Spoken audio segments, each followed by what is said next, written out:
It's the last Friday of the month of September in the year 2025. Good morning. Welcome to the Morning News.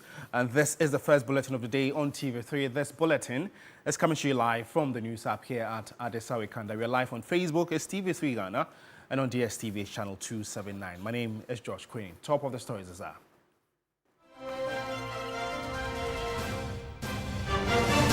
President John Dramani Mahama addressing the UN calls for a reset of the global financial system and condemns the war in Gaza.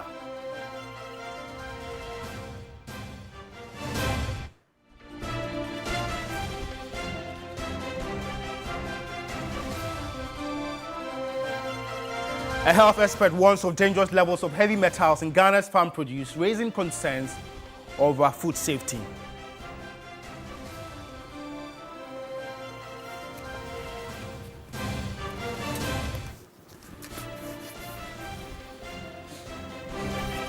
And in business, a financial economist cautions against rushing to lower policy rates despite calls from the Food and Beverages Association.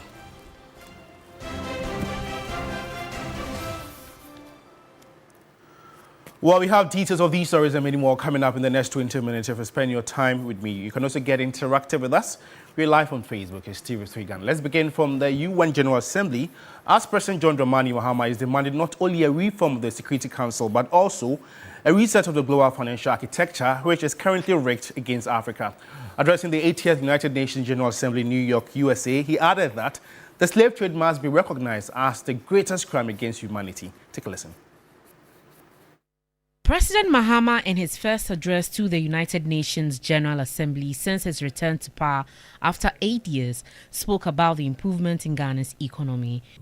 In just 8 months, we have achieved significant reduction in inflation from 23.8% in December 2024 to 11.5% in August 2025, restoring price stability for our citizens. Additionally, our currency, the Ghana cedi, has appreciated considerably against other currencies, with Bloomberg reporting it as the best performing currency in the world at one point. He reiterated calls for reparation for the slave trade. Slave trade must be recognized as the greatest crime against humanity. As the African champion on reparations, Ghana intends to introduce a motion in this August body to that effect. More than 12.5 million Africans were forcibly taken against their will and transported to create wealth for the powerful Western nations. We must demand reparations for the enslavement of our people and the colonization of our land that resulted in the theft of our natural resources, as well as the looting of artifacts and other items of cultural heritage that have yet to be returned in total. On the ongoing war in Gaza, President Mahama called for an end to the conflict and the need for a two-state solution. Innocent women and children and people who are facing collective punishment and forced starvation for no reason other than the fact that they are Palestinian. For nearly 2 years and for the fear of reprisals, we here in this General Assembly have been playing hide and seek with language to find the right words to help us avoid or excuse what we all know is taking place in Gaza. But here is the thing, it doesn't matter what you call it. If it looks like a duck, it swims like a duck, and quacks like a duck, well, then it must be a duck. The crimes in Gaza must stop. He condemned the decision to deny visas to Palestinian President Mahmoud Abbas and his delegation. President Mahama further renewed Africa's call for permanent representation on the United Nations Security Council. Madam President, the UN Founding Charter is outdated when it comes to representation in this August Assembly. The most powerful post-World War II nations are still being rewarded with an almost totalitarian guardianship over the rest of the world. A continent as large as Africa, with its numerous UN member states, would have at least one permanent seat on the Security Council. Well, you can have access to this full speech when you go onto our website. It's 3news.com. And away from the UN General Assembly, Acting Chief Justice Paul Bafo-Boni says he will run an open administration and deepen collaboration between the bench and the bar if approved as Chief Justice. He made these pronouncements when leadership of the Ghana Law Society paid a courtesy call on him in Accra. President John Dramani Mahama on Tuesday, September 23, nominated Justice Paul Bafuboni as Chief Justice to succeed former Chief Justice Gertrude Esaba Tokonu. Justice Bafuboni has been serving as acting Chief Justice since April 2025, following the suspension of Justice Tokonu. During a courtesy call to congratulate him, the Ghana Law Society praised his leadership, describing his stewardship at the helm of Ghana's judiciary as exemplary. The professional body was also hopeful that Parliament will confirm his nomination when it resumes. Our coming here is simply to congratulate you and to say that ever since you took over the race of the judiciary, we've seen some positives. In the sense that we've noticed how the judiciary is beginning to assert itself and, as it were, showing how independent it can be. And that is what Ghanaians have been craving for. Your sterling leadership is giving hope to Ghanaians. And with the fact that you are also being nominated to continue, we are aware that there's light at the end of the tunnel. In his first public statement since being nominated, Justice Bafuboni pledged to run an open and inclusive administration. I'm going to run a very open administration. The judiciary, the bench needs the bar. And so we are excited that you have also pledged to support the judiciary and its intendments. And then at the end of the day, it is justice for the people that we all seek after. However, as concerns could be raised that the Law Society's visit could influence a case currently before the courts, one in which the Society is itself a party and challenging the Ghana Bar Association, Supreme Court Judge Justice Kot Puamang stressed that the courtesy call will in no way prejudge proceedings. There are other matters which have come to our attention. There's a suit that has been filed by some, I think, 3 plaintiffs. That suit is seeking broader issues of interpretation of the Constitution. And I want, because the media is here, to make it clear that the interaction here is in no way intended to prejudice those broader issues that are being raised in that suit. Your visit is within a different context. Well, let's continue to stay on issues relating to law. Acting Chief Justice Paul Bafuboni has acknowledged the Ghana Law Society's bid for official recognition as a licensed association, even as the Supreme Court considers a case challenging the long-standing dominance of the Ghana Bar Association in representing the country's lawyers. He described the Law Society's quest for recognition as a step in the right direction. The Ghana Law Society, together with private practitioners and Member of Parliament Roxanne Nelson Dafiamekpo, is urging the Supreme Court to rule that references to the Bar Association in the Constitution should not apply exclusively to the Ghana Bar Association, but extend to all professional lawyer groups. Responding to the Society's push for official recognition, Acting Chief Justice Paul Bafuboni described the move as a step in the right direction. The bench is not particularly interested in an association A or association B. Practicing lawyers must be in good standing. And as far as good standing is concerned, to us, it means you must have a certificate from the GLC.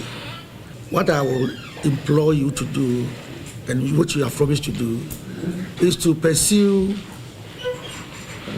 the acquisition of your license from the GLC, and then the bench will definitely have to give you audience. A founding member of the association, Abraham Amaliba, stressed that the group is not seeking to cause division, but contribute meaningfully to the improvement of Ghana's judiciary. When we fully come into being, this association will help your administration to ensure that the judiciary in this country takes its rightful place. Ghana Law Society is not coming to be a troublemaker, but rather to complement what the judiciary has been doing already. For the General Secretary of the Ghana Law Society, Samuel Atukwe, the association intends to support the administration of justice while complementing the efforts of the Ghana Bar Association. Ghana Law Society is also another organization of lawyers that has come up. As a country, we should accept it and support it to grow. Our objectives does not, spell out that we are challenging them. The objective that they have is the same objective that we also have. And the objective is to support the administration of justice in this country, support the judiciary, and support our democracy. That is the same as the Ghana Bar. So we are helping the institutions. I mean, it's a complement. We have well over, I'm sure, 7,000 lawyers. And all 7,000 lawyers, one association cannot administer all of them. Well, if you just tuned in, you're watching The Morning News, the first bulletin of the day on TV3 with me, George Queenan. Away from legal issues, the discovery of toxic heavy metals in food produce from parts of Ghana has sparked concerns. A recent report reveals the presence of arsenic, lead, mercury and cadmium in crops from farms partially affected by illegal mining activities, known as galamsey. These heavy metals pose serious health risks and financial burdens for affected communities.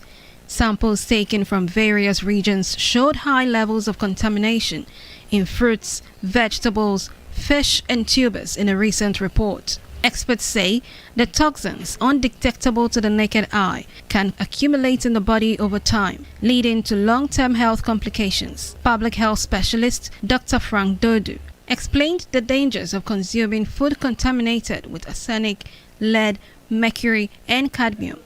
Most of the organs that are known to suffer from these heavy metals are the kidneys, and then the liver. Then, to some extent, the lungs may also be affected, and then the heart muscles. You may have scanty quantities in the food which may not be harmful to the body, but there are thresholds that we shouldn't exceed. And that is what standardization is supposed to help us to identify. So a lot of regulation is required over here. If we can empower the Food and Drugs Authority so much such that they'll be able to do the market sweeps, to be able to tell which food items are not wholesome on the market, so we can, rid our market of them. That would be very helpful to us. Some market women say they source their produce from areas not affected by polluted water bodies. Our cassava is harvested from areas without galamsey. I don't know where the fish comes from. We gather our consumer from forests and cocoa farms, and never from sites affected with illegal mining. Dr. Dodo stressed the need for stronger regulation to prevent the spread of contaminated farm produce. Yes, there is cause for concern, because then again, if we get all of these pollutants into our system, it's very difficult to use our health systems to manage all of them. Do we have the resources well enough to be able to cater for people? How many of us are able to undergo dialysis? A stronger opportunity is to educate our folks, kinsmen, that we may not have seen the effects yet, so we think there is a way out, but if it hits us, it will just blow up in our faces. With growing concerns over galamsey and its impact on food safety, the question remains, what lies ahead for Ghana's agricultural future? And now the Institute of Economic Affairs, IEA, has hosted a seminar series on the review of Ghana's natural resources management regime, bringing together policy experts and stakeholders to discuss strategies for protecting Ghana's natural resources. The series, among others, seeks to draw attention to spark debate on the challenges posed by Ghana's legal regime for natural resource extraction. The Institute of Economic Affairs launched a seminar series themed Ghana Beyond the 17th IMF, Salvation and All Natural Resources. The debate also focused on the natural resource extraction and petroleum exploration, as well as how appropriate laws could be amended to ensure maximum economic benefits and environmental protection. Speakers also raised concerns about the country's repeated return to the International Monetary Fund, urging government to pursue homegrown solutions that strengthen fiscal discipline and reduce dependency. Keynote speaker at the event, Professor Mike Okwe, stated the importance of this roundtable discussion towards sustaining natural resources and avoiding the dependency on IMF. We are wallowing in poverty, not by any particular regime's fault, but by the totality of our circumstances. And like we have just said, for 17 times, we've had to go to the IMF in order to have what we call temporary relief. But can we go on forever in this way? That is the real theme of this particular series. 17 times, every regime, military regimes, NDC, MPP, NDC, whoever have been there. So now, as a people and together, what shall we do? What shall we employ? What shall we apply so that we won't go again? And this is the essence of the exercise. And we say that we believe that salvation lies in our natural resources. We have got gold, diamond, bauxite, manganese, timber, lithium, oil, and all these things. Can we not work them to our advantage? This needs a national discussion, and the IEA has undertaken to lead in the process, as it has done on many occasions, so that we talk about Ghana beyond the 17th IMF. The IEA says the dialogue is part of its ongoing efforts to shape policy direction and support initiatives aimed at building a more resilient Ghanaian economy, and will be hosted every 2 weeks until the end of the year to ensure Ghana becomes a prosperous country. Well, in more news this morning, challenges facing Ghana's maritime institutions remain a major concern. During a working visit by Deputy Minister of Transport, Dorcas Afo-Tofe, key stakeholders raised critical issues affecting the sector. As part of efforts to strengthen maritime infrastructure, the Deputy Minister toured the Regional Maritime University, Tema Shipyard and Dry Dock, and the Ghana Port and Harbours Authority. CEO of PSC Tema Shipyard, Usman Suleimana, appealed to government to fulfill a promise in the National Manifesto by releasing funds to revamp the shipyard, estimated to cost over $50 million.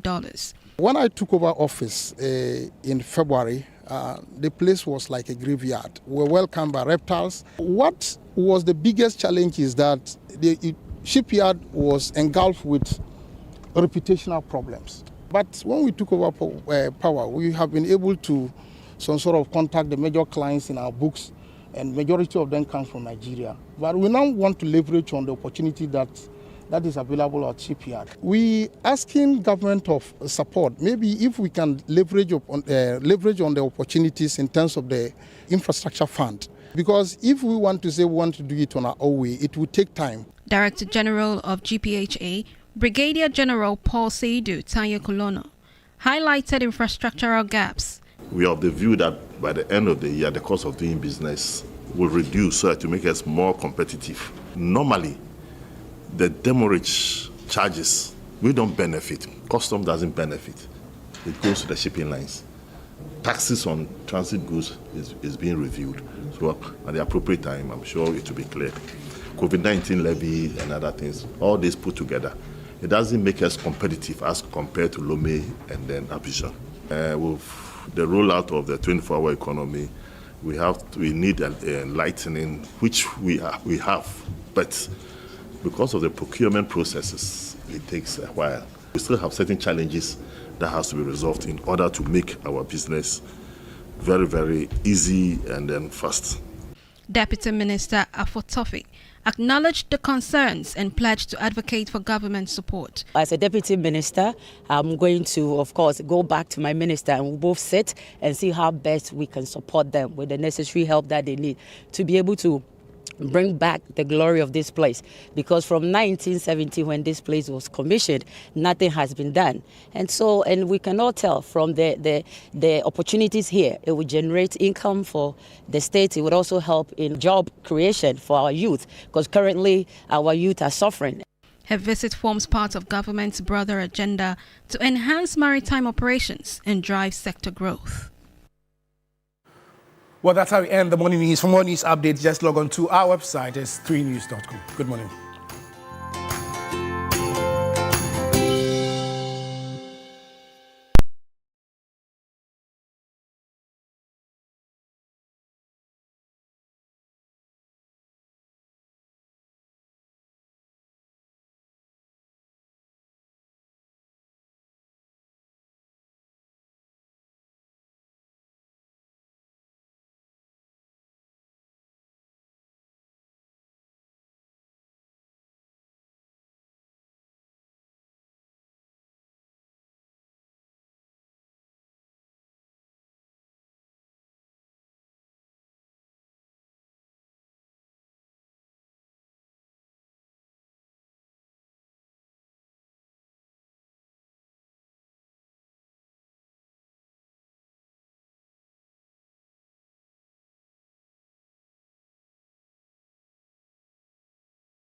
Of the show, so between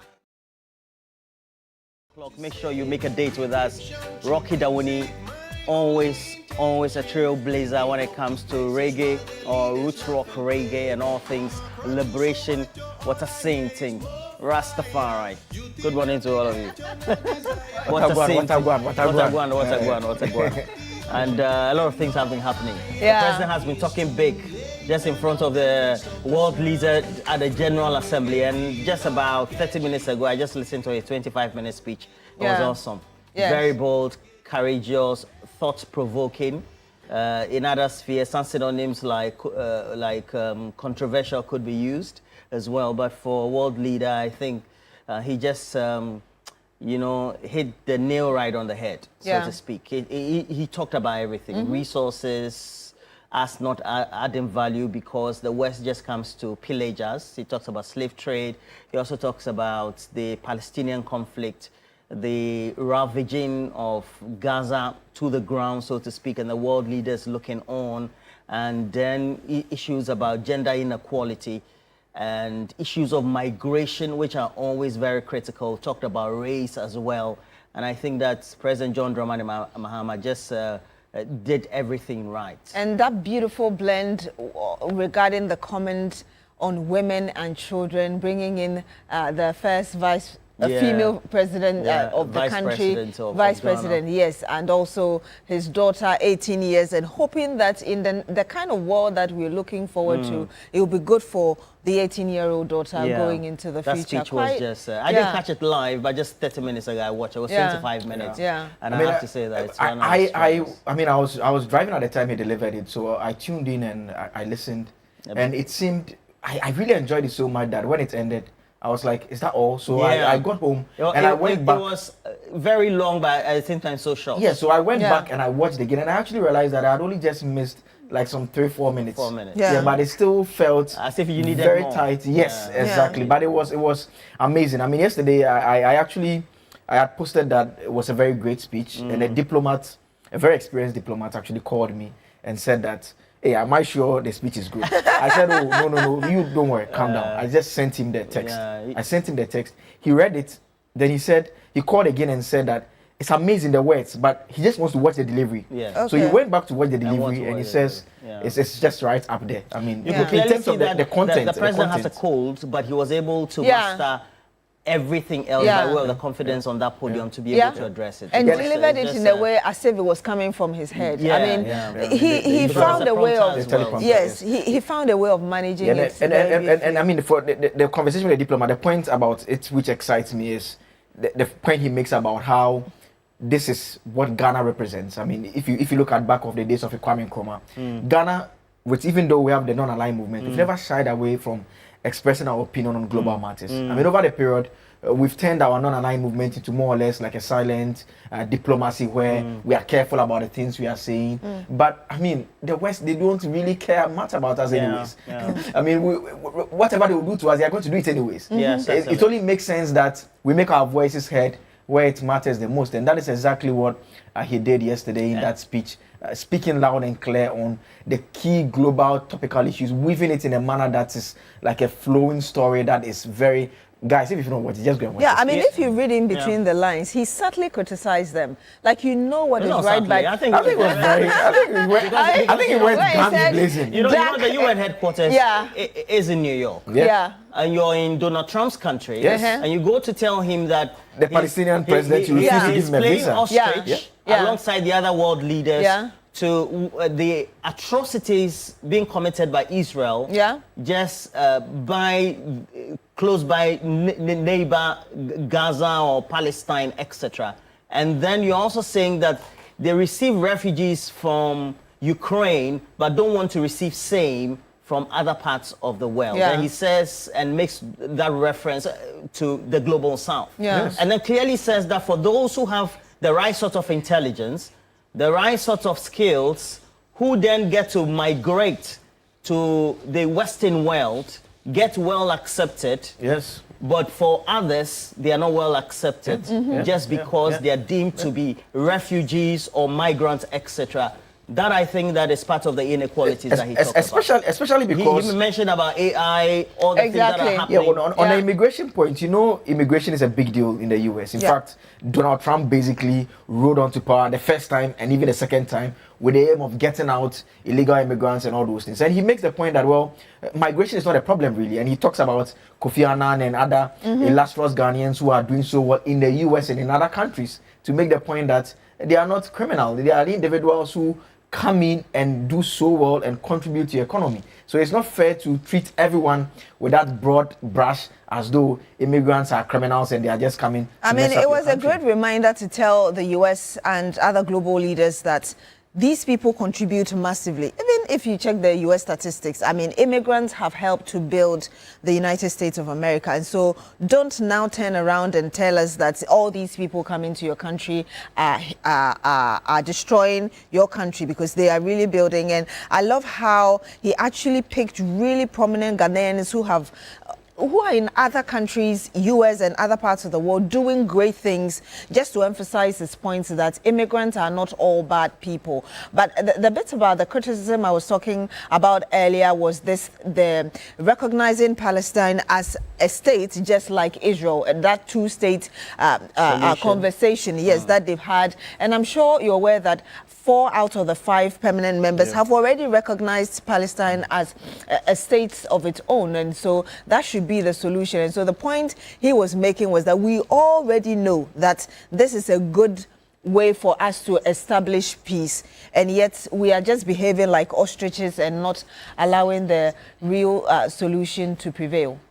Well, I know that we'll go forward to have more conversation, but what are we talking about on big issues? Obviously, this is one of the major issues that we are talking about. This has certainly had to be. Yes, but we are going to put it in the context of diplomatic relations. We are going to analyze it in relation to Ghana's foreign policy generally, compare it and see whether it's a departure, because some are already saying that, well, we risk sanctions from the US. We're already under tariffs. We are in the US and we are telling them that they are denying people visa and they are not speaking on Gaza as they ought to. So we are going to put it within that context and have a discussion.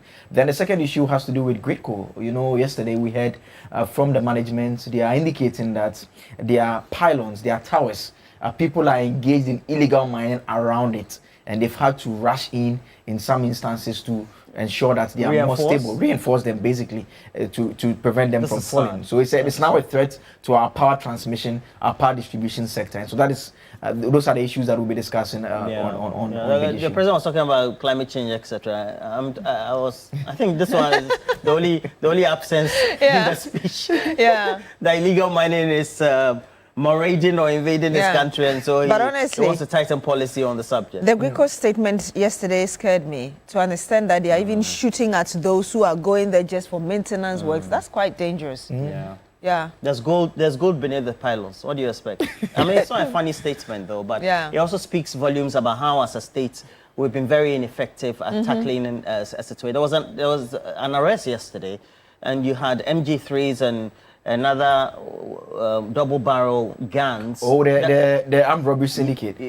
Yeah, apart from that, many of them also, we've had arrests in mining areas where people have such. Yeah, I mean, the weapons the guys are wielding these days. It's like they are running a full-blown army on their own. And the security just look on and they do nothing about it. Because it's just like Akable said, it looks like more sophisticated weapons than the normal security agencies. And I was telling a story earlier that when I went to one of the Galamsey sites, I went to pick those food items for the examination on the metals in our food. I'm telling you, there was a point I was actually amazed and kind of frozen, because when you get to those sites, especially those who are destroying the cocoa farms, they have those who are on the roadside monitoring who is coming into the vicinity and those who are doing the work. And I remember they whispering among themselves and even telling the guy who was leading us that who is this person, and all sort of dangerous questions. And so it's quite dangerous even for security agencies who may go there with arms, because these people have really sophisticated arms. The president is commander-in-chief of the Ghana Armed Forces as well. The vice president is chair for the police council. I don't know. I think the decision rightly is at their doorstep. And so they have the responsibility and the power to be able to do that. But my outfit today is by Amadou. That's Sonar Fashions. They're based in Tamale as well. And so when you go to Sonar, fashions in Tamale. Make sure that you make any order. Wherever you are in Ghana, they'll have delivery as well. But wherever you are also in Ghana or across the globe, you can also participate in cash out. It goes with a short code *439#. All you need to do is to dial this *439#, choose option 2. All right. So you're going to get a prompt. We're going to give 1,000 Ghana cedis to each of the winners. So we're going to have 10 lucky winners today. And for all those who will be winning, you only get lucky if you increase the number of tickets as you stake and become lucky as always. I think we need to stick to the president's speech at the UN Assembly and ask you, what do you make of that speech, the pointers that he made, and do you think it was provocative enough for world leaders to be able to have a thought or two in how our world is run in relationship with the role that Africa needs to play among many others? And that's a question of the day for the This Morning segment, Right Up.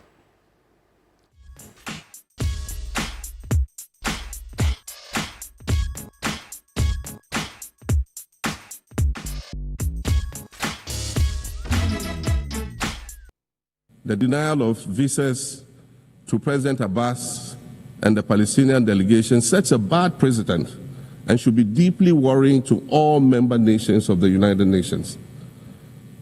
Ghana recognized the state of Palestine in 1988 and supported a two-state solution to the conflict since then. And I say, contrary to the claims of some, a two-state solution would not be a reward for Hamas. It would rather be a reprieve for the hundreds of thousands of innocent women and children and people who are facing collective punishment and forced starvation for no reason other than the fact that they are Palestinian.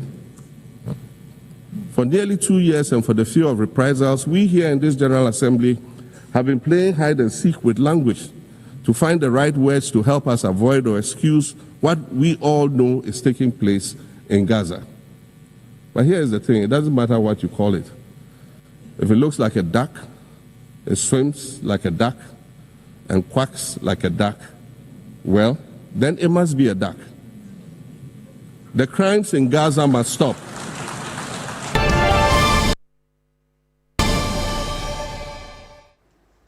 If it swims like a duck, it must be a duck. Yeah, let's go quacks like a duck. Yes, it certainly has to be the question. Yeah.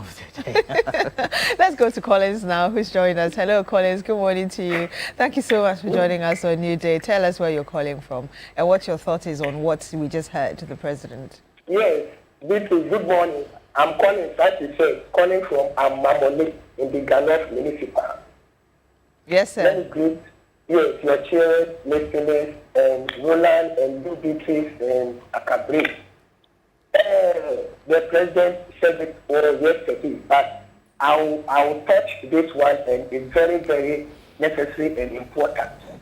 I will appeal and beg the truck drivers and their mates that it's becoming. Look, if you go to Bokwasi, that's where I stay. I'm Amamole, but where I participate my various area to go my business and so on and so forth. The truck drivers, what they are doing is very bad and criminal. Look, they will load from Pokwasi. You know definitely that this car is going to Accra or Circle. They will load from Pokwasi, Achimota, straight. After Achimota, then they continue to Circle or Accra, which is very, very, very bad. And this increment can be this person will come up to complain, to make a huge way that, look, government, we are begging you. So please, what is going on is not only Pokwasi, across Ghana. So drivers, mates and drivers, we are begging you, stop that criminal. It's very, very bad offense. Thank you. Thank you very much. Collins, are you still on? Okay, we lost Collins there. Okay, so his issue is with how the trotro drivers are working, and I still wanted to get some clarity on it. I don't know whether it's extorting monies from passengers because they are going to Accra and they decide to load Achimota, and then from there they will continue to Accra or Circle. Yeah. I mean, that's extortion. Well, yeah, it is. It's a way of they are trying to get more money, and also to cover a lot more distances. And you know the thing about the using the trottoir is when the distance is very long. Yeah, it's actually very cheap because if you do the short in between, so like if you do the short in between and you add how much you pay, okay, it will be more than. So, for instance, if you are picking from Pokwasi straight to Accra. Exactly. So sometimes they do those are tricks that they do just to try and get through with it. But I'm sure it's something that I'm sure the authorities are paying attention I hope the to. GPRTU is aware and will look into this matter so that passengers are a bit relieved. So, callers, you just watched the president there. If you couldn't get the chance to watch him yesterday when he delivered that live message at the UN General Assembly, you've had the opportunity to watch it now. We have another caller joining us. Good morning to you, sir. Tell us where you're calling from. How are you doing, first of all? Thank you for joining us.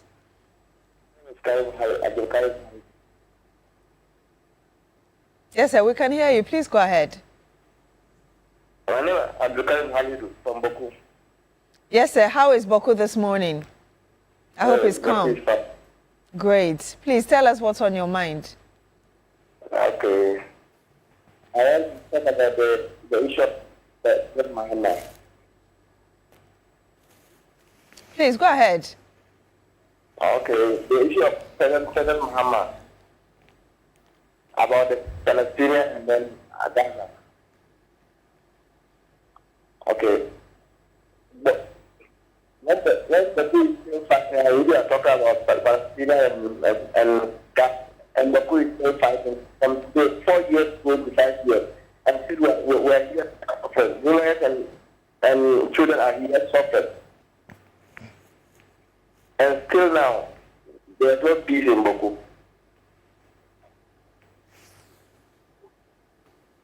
Hello? Okay, it looks like we've lost him on the line there, but he seems to have, Blay, why are you smiling? He seemed to have some thought on what the president said, trying to kind of compare it with what's happening in Boku. Basically, like there are serious issues here in Baku. It's a comment that I've seen someone also put on social media that there are pertinent issues happening here. And, it's simple that the president said does not get why the president is speaking on global matters, dealing with it. It's similar to the climate change, Galamsey. That Roland made. It's a similar argument that he puts across. But I mean, obviously, the context would have to be that he's a global player. I mean, he's a global leader. It's a debate that they are dealing with at the UN General Assembly. And yes, there would have to be local matters, but they would have to also embrace other global matters. And that we are a nation. We are not an island. We are participating in deliberations with other countries, and their issues concern us. I mean, we've all seen what we were told the Russian-Ukraine war did to us, and what COVID globally did to everyone, including our continent as well. So, I mean, that's the context, really. So your namesake is on the line, Joseph Amwa. Hi, yes, Joseph. Please. Good morning to you. Tell us where you're calling from and what's on your mind. I'm calling from Bolga.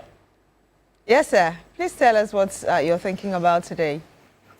I said I'm calling from Bolga. I just want to commend the president for what he has said. That enough is enough. The Western nations should leave us in peace. That's what I want to say. Okay, that's straight to the point. Thank you very much for calling us from Bolga. Roland, I believe other people are also sharing their so we have a couple of messages, and let me say good morning to Alhaji Biril of National Security and Edmond Combat of the Tema Oil Refinery. More importantly, Kuku Ampia, you're celebrating your birthday. And so happy birthday to you, Kuku. I have this one from Randa and the Shah. So Randa Shah said the crimes in Gaza must stop. Somebody has to say it. And this is it. The president has said it. Thank you, Mr. President. President John Dramani Mahama. And that's all the emojis that you can find. And then Sherry Giovanni says, yesterday, watching the president's speech, I was so proud to be a Ghanaian. I didn't know where he got those bold statements from. And I was delighted he spoke straight to the conscience of the Western powers and their manipulative tactics.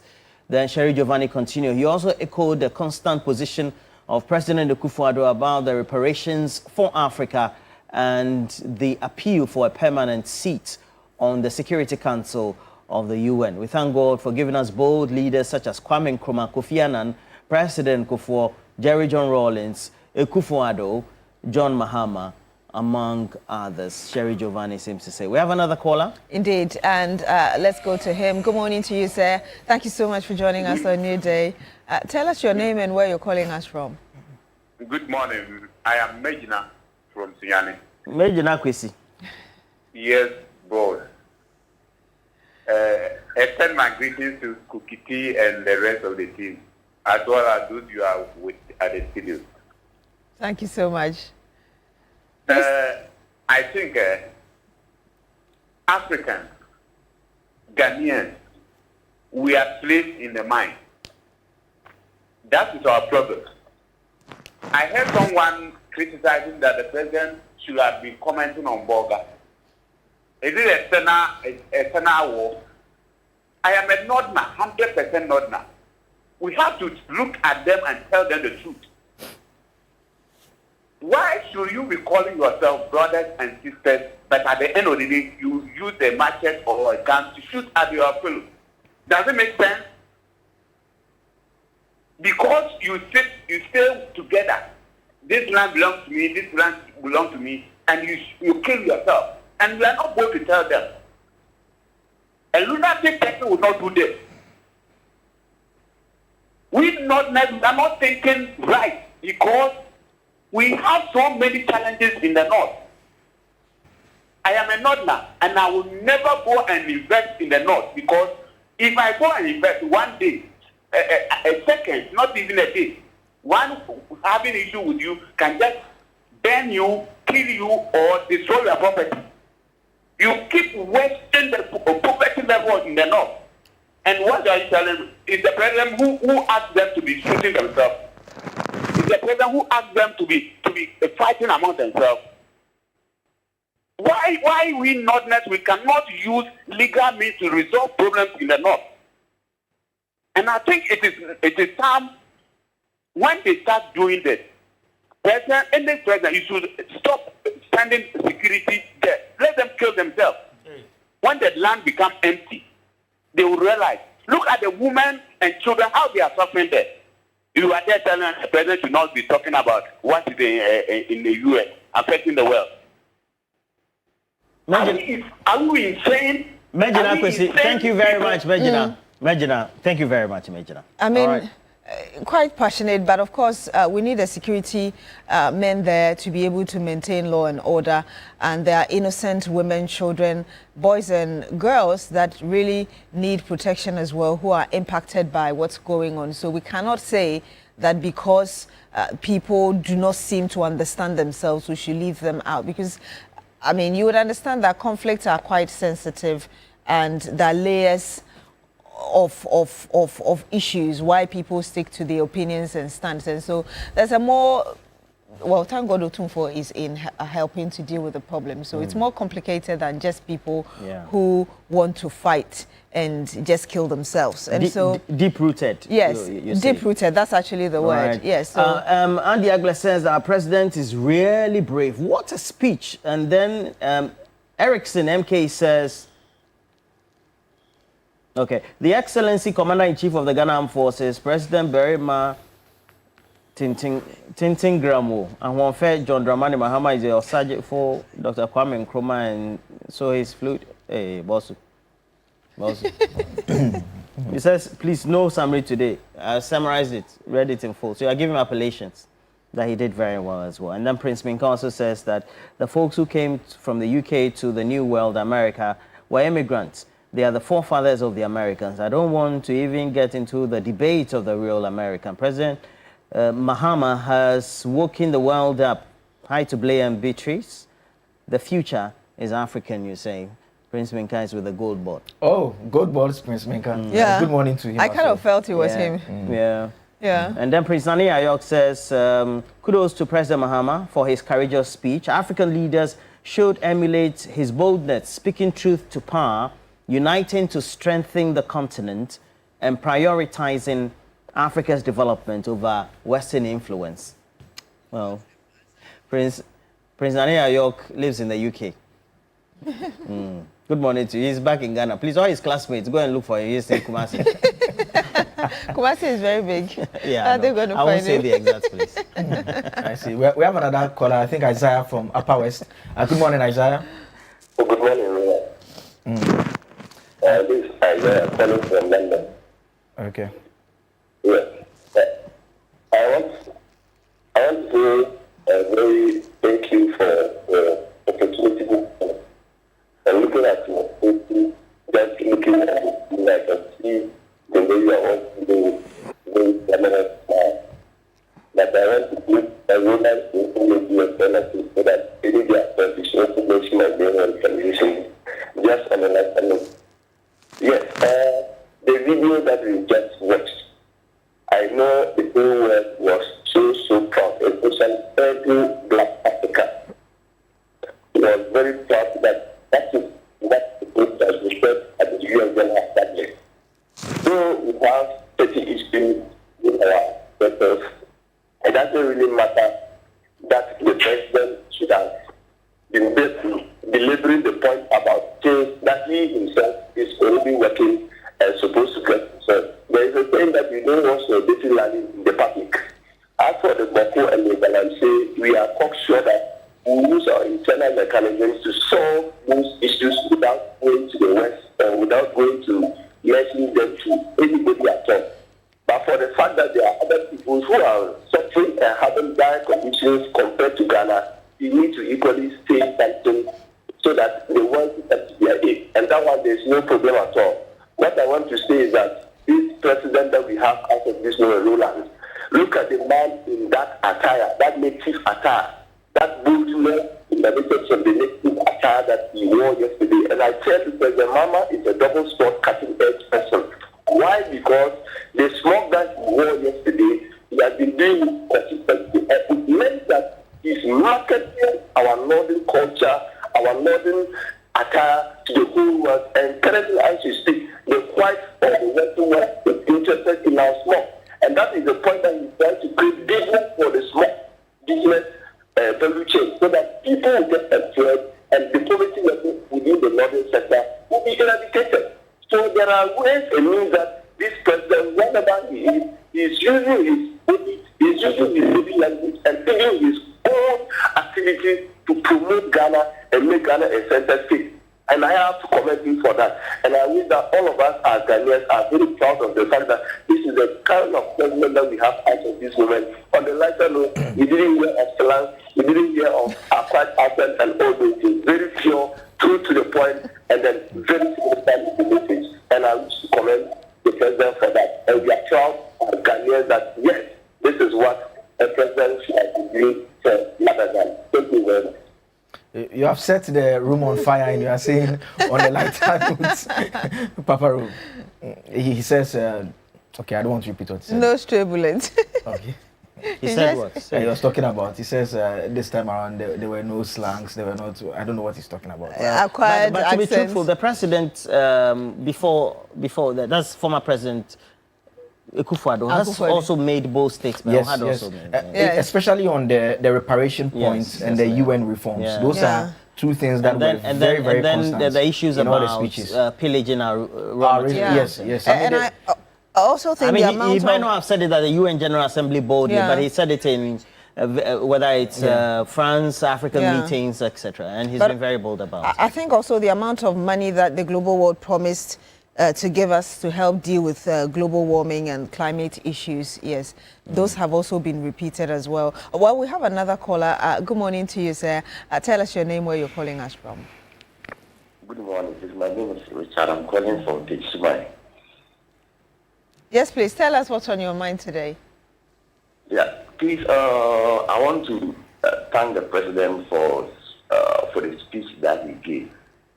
But one thing we should also know is that after we go there to speak this way, and when we come back, what do? Africans, when we get opportunity, we go there to speak, and people will clap for us. But when we come to our continent, we don't put in the action. You see, when they wanted to come and invade Burkina Faso, we had some presidents in Africa who were supporting the West to come. Like who? Cote d'Ivoire president was there. And who else? Cote d'Ivoire president. And then there are some other presidents too. But the example I can give you the Cote d'Ivoire president because his name was trending. You see that? And when we came to Ghana to our own Boko issues, somebody must speak the truth. Someone must accept that this land does not belong to me. It belongs to this group. But no, you rather kill people to keep that. Something that does not belong to you, you have to lie to keep it. And if you lie to keep it today, the day you see the truth doesn't belong to you, you will lose it. So you lie and have it for 100 years or forever. Look at Santa, our old Tichiman Sampa here. Look at what happened there. Chieftaincy. Yeah. There's chaos. So somebody will say that then if people will die for me to get the land and put my cheese there, then let people die. And we're the same people to solving issues to other areas. So what are we doing to ourselves? The president has spoken well, but when we come back, we should also come as Africans and take action. Let the truth be the truth so that we can live peacefully. Thank you. Well, thank you very much for sharing your views with us. Thank you. You can still call in and share with us what you're thinking, what the president spoke about, and the first caller, or the second, was also sharing something about that trotro and all of that. So whatever it is that you've got on your mind, we are here to listen to you. So call in.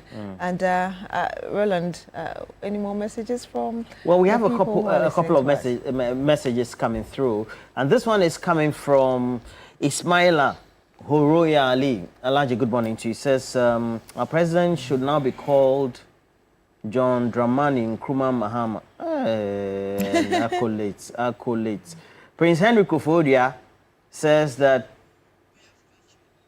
you are throwing stray bullets. He says that even former President Nana Akufo-Addo will be proud of John Mahama yesterday. Akasokri Joseph says his speech was a symbol of a leader with conviction, clothed with Africanism and an appeal for equal justice. He continues, this is a leader who knows his craft. Akasokri Joseph from Bongo. I'm saying good morning to you, Philippine Godot, right here in Accra, East Legon. Wishing you all the best for the day, Philippine Godot, as well as Gloria, Keynes, as well as Davina. But we have another caller. Patrick is on the line. Good morning, Patrick. Good morning. Where are you calling from? I'm calling from Kwabena. Okay. Yeah, I want to talk about the speech Mahama gave yesterday at the UN. Fire away. Yeah, I mean, that was very bold and that was straight to the point about, how these people have been oppressing us for, since they invaded us, took our people to develop their place, stole our resources, and did all the kind of things they did, and still continue today with all kind of unfair trade practices, unfair economic, practices that goes against us as a people. He might not be the first person who has spoken, but he has spoken boldly. But another thing now is watch these people come after him, because the West don't want to hear this kind of things. They will come after him. They will make his government unpopular through all kind of means, use local people to discredit him, and the rest of Africa will still speak and watch. They came for Gaddafi, nobody said anything. They demonized Mugabe, nobody said anything. These are people who said these kind of things, who try to drum into the ears of the West the atrocities they've been committing or they have committed, and they are still continuing to commit against the against African people who own the resources that run the world. You understand? Africa, without Africa, there's no capitalism. It's been established. The World Wars First and Second was fought because of the resources of Africa. And these are plain facts. And we are still today looking at them continue what they are doing, and nobody is talking. So I pray that God will protect him, because they will come after him. They don't like hearing this kind of things. Anyway, Fela, the Nigerian musician, said, if you talk, you die. You don't talk, you die. So you talk and die. That is the attitude we must adopt. Is that Patrick? These people. That's Patrick. That's Patrick. One way or the other. They are not happy. You think the clap, they were clapping there from their heart. We know them. Forget their smiling faces, forget the clap. They will go into another meeting and start plotting how to bring it down. That is sure. Patrick. So, but I appreciate his boldness. Patrick. We're here for a short while. They die, we die. Patrick. He's not listening to you. Patrick. The world will change and it turns to our favor in time to come. Whether you like it or not. Yes, I'm listening. Patrick. Patrick, are you still on the line? Yes, I'm here. Okay. You know the song that was sung by Nkrumah, There is Victory. Do you know that song? Yeah, I've heard it. Okay, so let's sing it together.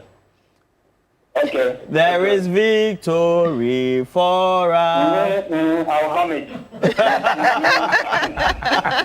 Anyway, that also used to be the CPP anthem as well. Protection for him because he will surely be targeted one way or the other. But let's pray for him. Let's call our ancestors to back him up and protect him for us. We need more of these things to happen. Okay. Because they will come after him. They came for Gaddafi. Yeah. He didn't do anything. Yeah. You understand? They really came for this boy, this small boy who came for that in Burkina Faso. You get me? And they will come for you once you are doing something that will, make them not get what they are getting from here. I agree. Once it comes from here, the oil, the gold, the petrol, the diamonds, everything is from our soil. And you spoke about that yesterday, the resources. These are criminals. Sorry to use this kind of words in your studio, but let's call the spade a spade. Thank you very much. Mahama said it yesterday, they call them criminals to their places. To call them criminals to their places because they get the theft of our artifacts. Yeah. That is theft. If you commit theft, you're a criminal. It's a short of using the word criminal, but it's by implication we call them criminals. Patrick, thank you so much. On this your, I won't call it diatribe, but this your ferocious speech, so to speak. Very feisty. Yeah. All right. So I have this one from Stephen Peng. Stephen Peng, good morning to you. Just celebrated the 70th birthday about 2 or 3 weeks ago and says, Ghana is blessed to have a reincarnated Dr. Kwame Nkrumah in His Excellency John Dramani Mahama. We wish other African leaders could be that brave in this point in time and speak truth to power to the world leaders for the war in Gaza, for example, to end unconditionally. Stephen Peng from Wa, well, echoes of the past, almost like everything. And then also Sheikh Abubakar Ali Napar, the president of the Light Foundation, and they are doing so much work. He says, I was so happy and proud after listening to the president's speech yesterday. And again, we must always speak the truth, no matter the situation, and we must do that boldly. Sheikh Abubakar Ali Napar. And then also Araba Seguamoni, good morning to you, says that my husband and I, Mr. Chikata, were watching yesterday the live session of the president's speech and we felt so proud. Good to be a Ghanaian at this point in time. That's Araba Seguamoni. Kwame Osei-Boateng says that the president spoke and spoke well, but he should have also added that, well, while the world leaders are grappling with Gaza and climate change, etc., he's also grappling with dealing with Galamsey and the Boko crisis. Mama Wong of the Asogli State, good morning to you, says that I'm inviting the whole team to the Yam Festival of Ho, or the Asogli State, this weekend. Make sure you're all there. We'll try and be there once we have the means. And Richard Amankwa, aka Mr. Kwashi, good morning to you, says that hope all of you are good. You guys are looking good. Say hi to Beatrice and Blay for me. Tell Beatrice that I love her and tell Blay that I love him too. But Roland, you don't read my messages. Oh, Mr. Kwashi, I just read your message. And said, I love the president's speech. Mr. Kwashi, good morning to you. He lives in that's a lot of love he's sharing. Yes. It's a Valentine morning. Thank you very much. All right, we have to go for a break, right? Yes. But we have cash out. Yes. Cash out goes with the short code *439#. So this is what you need to do. Please put the template on the screen quickly as possible. So we have *439#. That is the short code in yellow there. So you dial it. When you dial, you follow the prompt. And the prompt is going to ask you how many tickets you want to choose. I always advise you choose 30 and above. 30 and above. If you count 40, life begins at 40, so you can do that as well, 40. And then you increase that number, as always. When we do the draws, this is what happens. On the electronic dashboard, the more you choose the number of stakes, you'll find that your number, if it's 0244444444, it will be on the electronic dashboard plenty.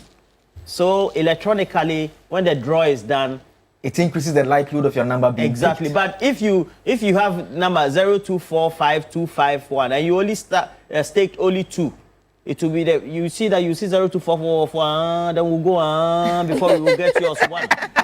Before we get yours 1. That's why many of you don't win. Increase the number of tickets. Paro. I'm telling you. Some people don't know the trick. That's what others have been doing and been winning. You're explaining probabilities in a very simple manner. You're a statistics student. You love statistics in school. Yeah. I mean, I did. Fantastic guy. I did. You're a man of all sorts. Yeah. Okay, please. Yes, before we go for the break, just to inform you that TV3 is the home of the Ghana Premier League. Every week, we bring you 3 live GPL matches, the biggest games, the fiercest rivalries, and the brightest stars brought straight to you with screens and world-class coverage. But that's not all. We set the stage with our GPL preview show, giving you the inside scoop and expert analysis. And when the final whistle blows, we keep you covered with our highlights and review programs so you never miss a goal, a save, or a talking point. For the fans who love to stay connected on the go, we have reels and updates on social media for you.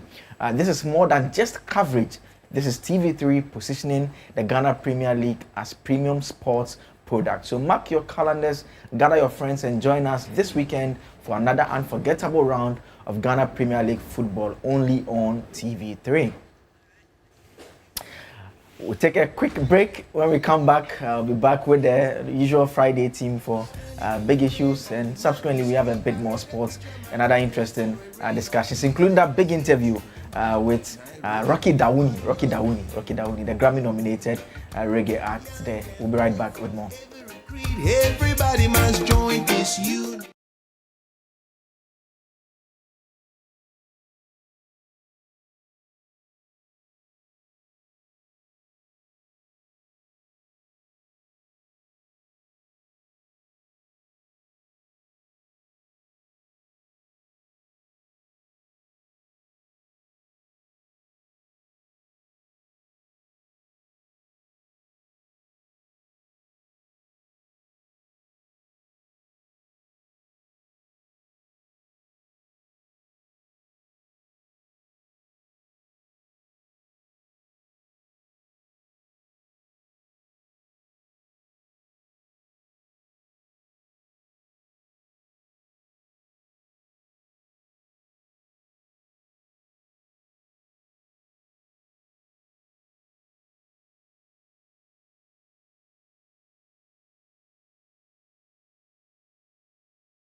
Thank you for staying with us as always. And as always, we have some cash to give away to you. It's very simple. You don't have to do anything. Just grab your phone, dial *439#. Follow the prompt and pick number 2. That's TV3. And you enter the draw. And like Roland was explaining the probabilities for you earlier on. I mean, the more tickets you put in, it means that your number is appearing a lot of times. So it increases the likelihood that if we are picking at random, as the system does operate in that manner, your number is likely to be picked, and you just stand a greater chance of winning 1,000 cedis. We are giving 1,000 cedis to how many? 10 individuals today. So just participate. And Roland says that the magic number is 30 and above. And so just participate multiple times. *439#. Follow the prompt. Pick your favorite platform. That is number 2. And continue to stake. And you stand a chance of winning some cash on a Friday. It's Friday. It's some good money. You would need it on a Friday. Yes. It's time for the discussion segment. As always, let me introduce you to my guest first, then we'll come to the topic. Abraham Amaliba is a founding member of the Ghana Law Society, a legal practitioner, a member of the National Democratic Congress, and Director General of the National Road Safety Authority. A lot of accolades now. Yes, a lot of accolades. A lot of accolades. AB, thank you for joining us always. Thank you. But you know, I told you that John Jinakwa was up to the task. I told you when the doom show started, I told you that I have confidence in him. I'm told that we have, during peak hours, we have excess. I told you he will pull the magic. Yes. In fact, I remember you. The word you used was said he was a steady hand. He's a steady hand. I told you. No, nobody is talking. It's time we praise when it's due and condemn when it is also due. I will come back one day to tell you about my experience with Atuforsen. And how his mindset is about the economy.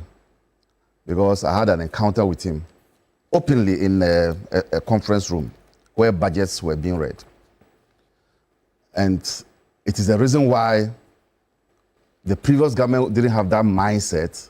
And today the World Bank is saying it wasn't Korea, it wasn't Russia, Ukraine, it wasn't COVID that brought our economy to its knees, but there were underlying factors. So I'll tell you about Atuforsen one day. Also in the studio is Kwame Jantua. He is a member of the Ghana Bar Association, legal practitioner as well. He's also an energy analyst and a member of the Convention People's Party. We'll drag him to the Ghana Law Society. Okay. Senior, welcome as always. Thank you. He took the wind out of my sail. On the power situation, On the power. Can I read something? Yes, you can. You're also going to talk about. The World Bank has dismissed the Akufo-Addo administration's long-standing claim that Ghana's 2022 economic collapse was driven by global shocks, stating instead that the crisis was fundamentally self-inflicted. So let me ask the question: is that deception? Is that deception? Answer me. Oh, you're asking me. I'm asking you. I'm supposed to be asking but he doesn't answer questions. I'm supposed to be asking you a question. Okay, so let me ask the people of Ghana. Is that deception?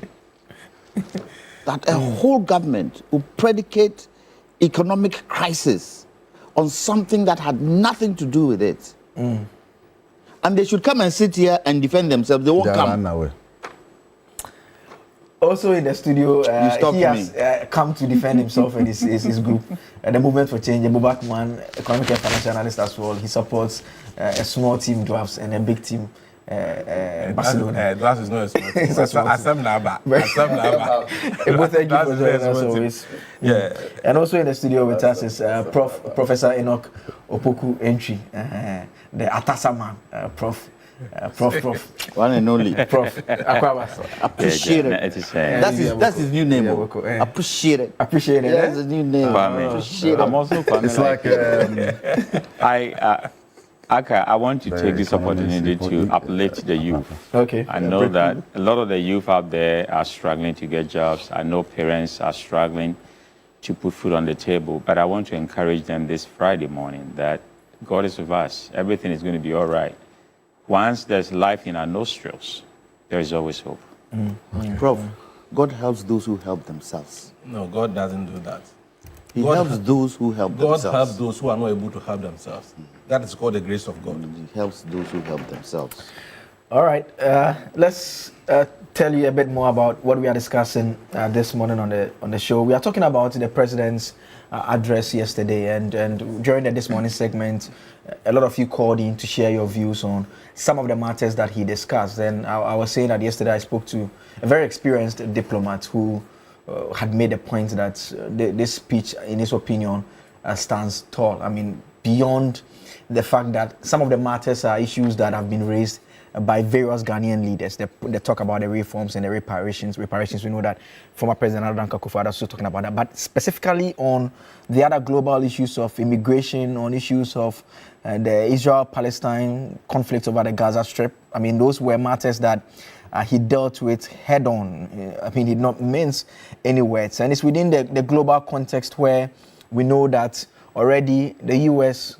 Under Donald Trump in the last couple of months have been strong-arming African countries all over the place. We know that tariffs have been imposed, and there are fears that some of these comments will only exacerbate our situation and worsen it. Particularly, his comment directly on the Palestinian president not being granted a visa to enable him attend the program, and also talking about the fact that, well, he thinks that the UN and world leaders, for that matter, are dancing around trying to find the appropriate words to fit what is happening in Gaza. He says that it's simply a crime. If it's moving like a duck, you don't call it any other thing. And those are some key themes in the speech. He also talked about Africa's central role in the future. He did a historical narrative trace of how Africa did not play a prominent role in the setting up of the organization, but he says the future is for Africa, and Africa will play a key role, and that key role will only be possible if a second look is taken in terms of how the Security Council is set up, the reforms. Africa needs a permanent seat on that particular council as well, and the powers that have been granted the permanent members, questioning that. He also talked about the situation in Cuba, in Sudan. I've already touched on the Palestine and the Gaza conflict as well, and reparations. And the update is that Ghana intends to introduce a motion at the United Nations General Assembly for reparations to be provided for African countries for the slavery. He also touched on the climate and development, and those are all issues that have got many people talking, and this is what will engage our attention in the first part of the discussion this morning. In case you missed all of it, this is just a little bit of what His Excellency John Dramani Mahama said when he addressed the United Nations General Assembly yesterday. Watch this. The denial of visas to President Abbas and the Palestinian delegation sets a bad precedent and should be deeply worrying to all member nations of the United Nations. Ghana recognized the state of Palestine in 1988 and supported a two-state solution to the conflict since then.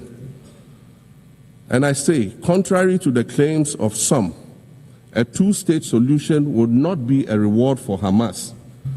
It would rather be a reprieve for the hundreds of thousands of innocent women and children and people who are facing collective punishment and forced starvation for no reason other than the fact that they are Palestinian. For nearly 2 years and for the fear of reprisals, we here in this General Assembly have been playing hide and seek with language to find the right words to help us avoid or excuse what we all know is taking place in Gaza. But here's the thing, it doesn't matter what you call it. If it looks like a duck, it swims like a duck, and quacks like a duck, well, then it must be a duck. The crimes in Gaza must stop.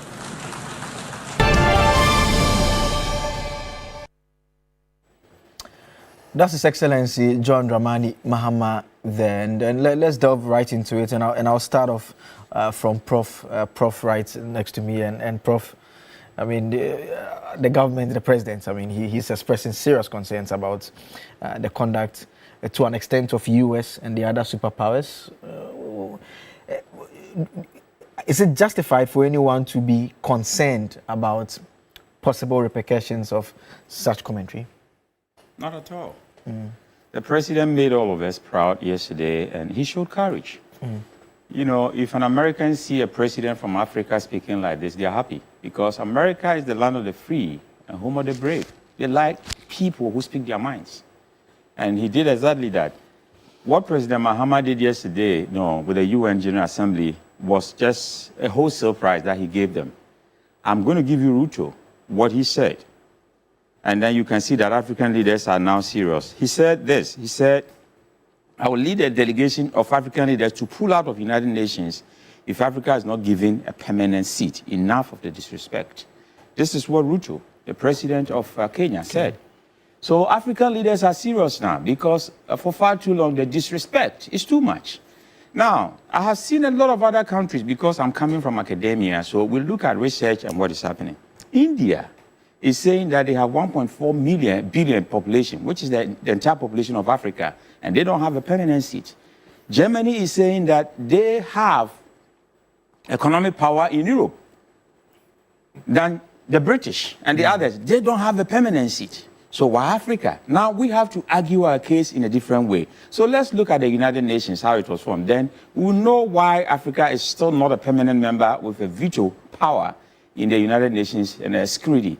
The United Nations was founded on October 24th, 1945, at San Francisco in California, US.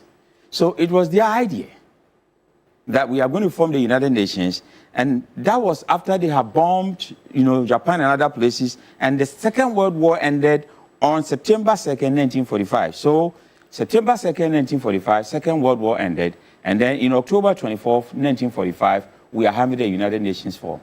Now, credit to the United Nations. After the United Nations was formed, there have never been a Third World War. So let's credit the United Nations for that. Now, their core mandate was to maintain peace and security. So that is the core mandate of the UN. And then they promote human rights and fundamental freedoms. Then the last one is to foster international cooperation to solve global problems. And what are the global problems? Some of these our president talked about. We talked about poverty, he talked about diseases, environmental degradation. These are the issues that he talked about. So the Security Council first, then I'll go to what our president said and why courage is a virtue now for our leaders. And he cleverly exhibited that in his speech. If you look at the Security Council, the permanent members with the veto powers are US, UK, China, France, and Russia. Now, each of these blocs have their own interests. Remember, Mandela was saying something that it's not every nation that wishes Africa well. And it is something that we need to understand. But I'll also bring in a story, my personal story, why I'm sitting here, why most Ghanaians who have lived abroad like myself need to come home and help. One day I was going somewhere, I was being in a hotel, and there was this white guy who, and I'm not saying that to categorize white people, because people are always people. Some will be good, some will be bad, some will be in between. It doesn't matter the color or the shape. Now, this guy I met in the morning, I said good morning, he didn't respond. And the way he looked at me, kind of trying to see you in a different way. You know what I mean? Then we started the conference. And that was the same guy sitting in front of, the whole auditorium, listening to me attentively and taking notes.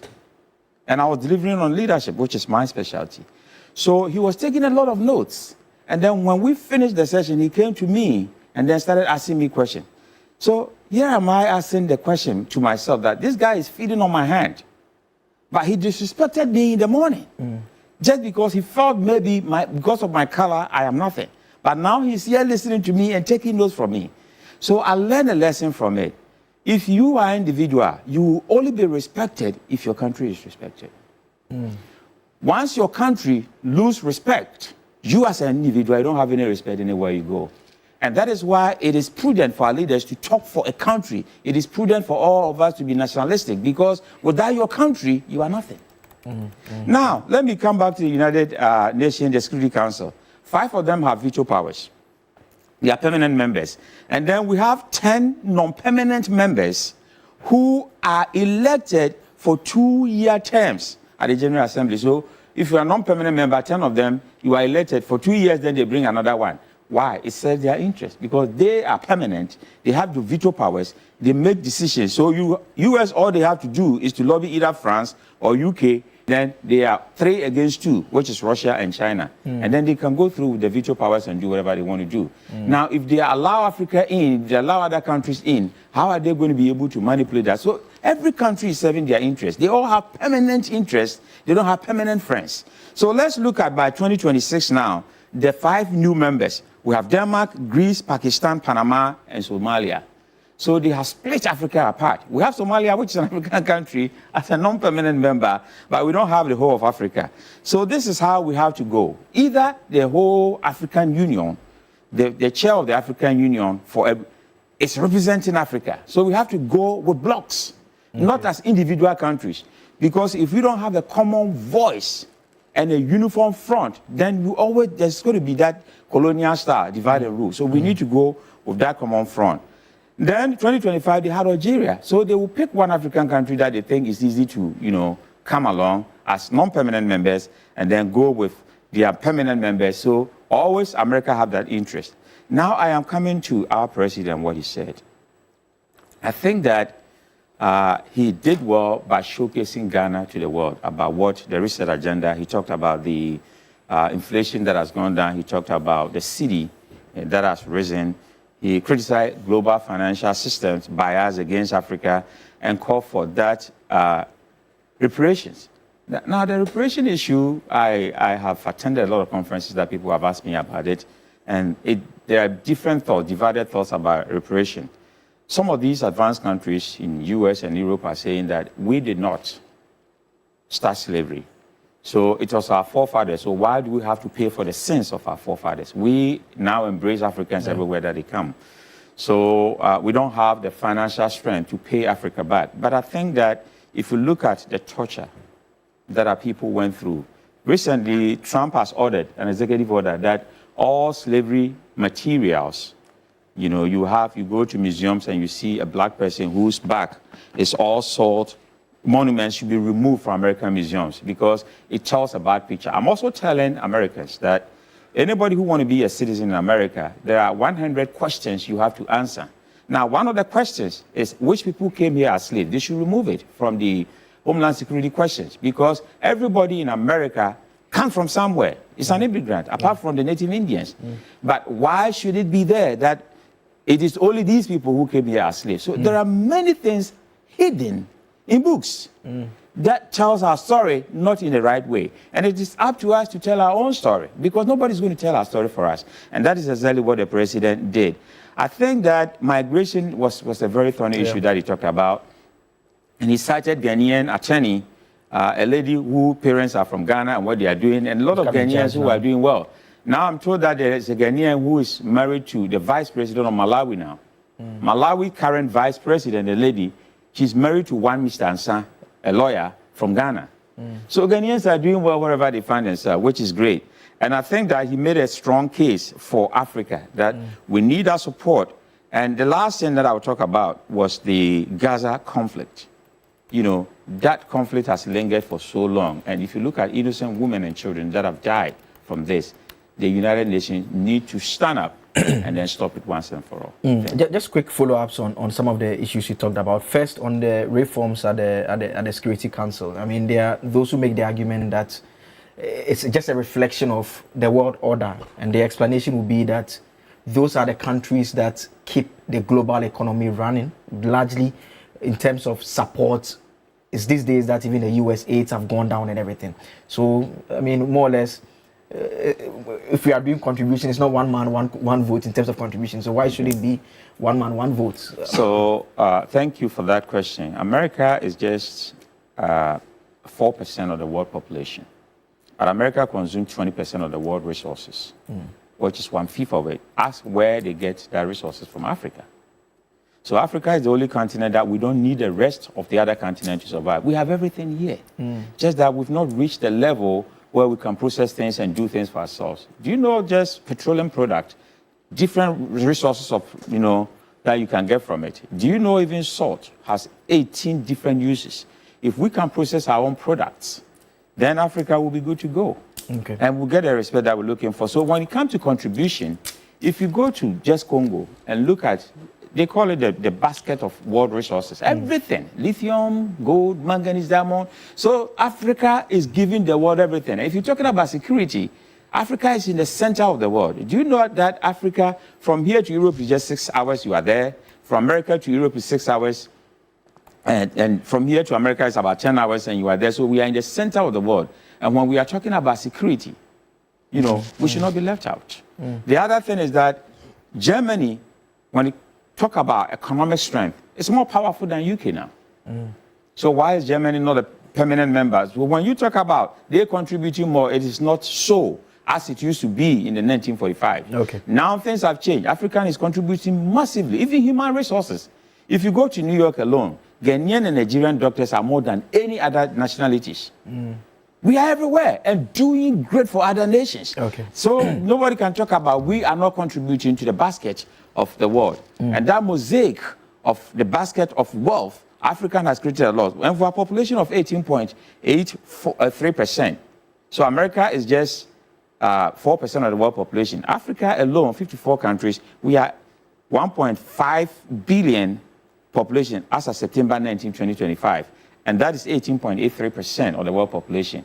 If 18.83% of the world population are not represented as a permanent member of the UN, then Houston will have a problem.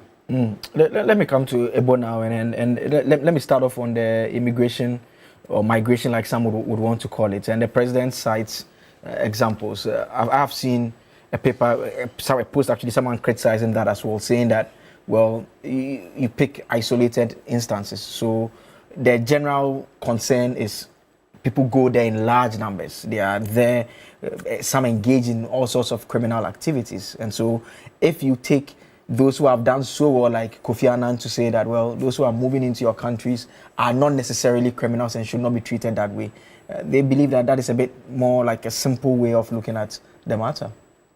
Yeah, I agree with what you're saying to some extent.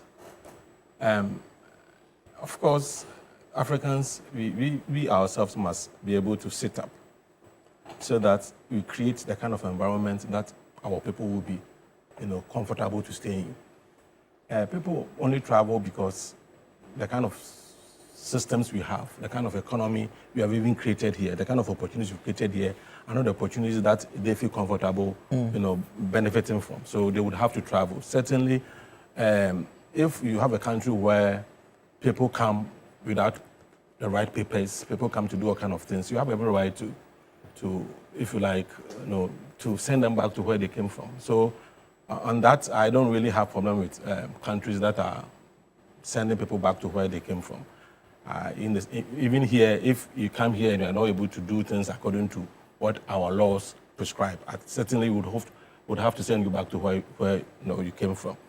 But you see, I was excited when I was reading the speech, the president's speech. I think the president was bold, was fearless, was candid. I mean, he said things that the world leaders needed to hear. He presented them with if you like, a broad buffet of critical issues that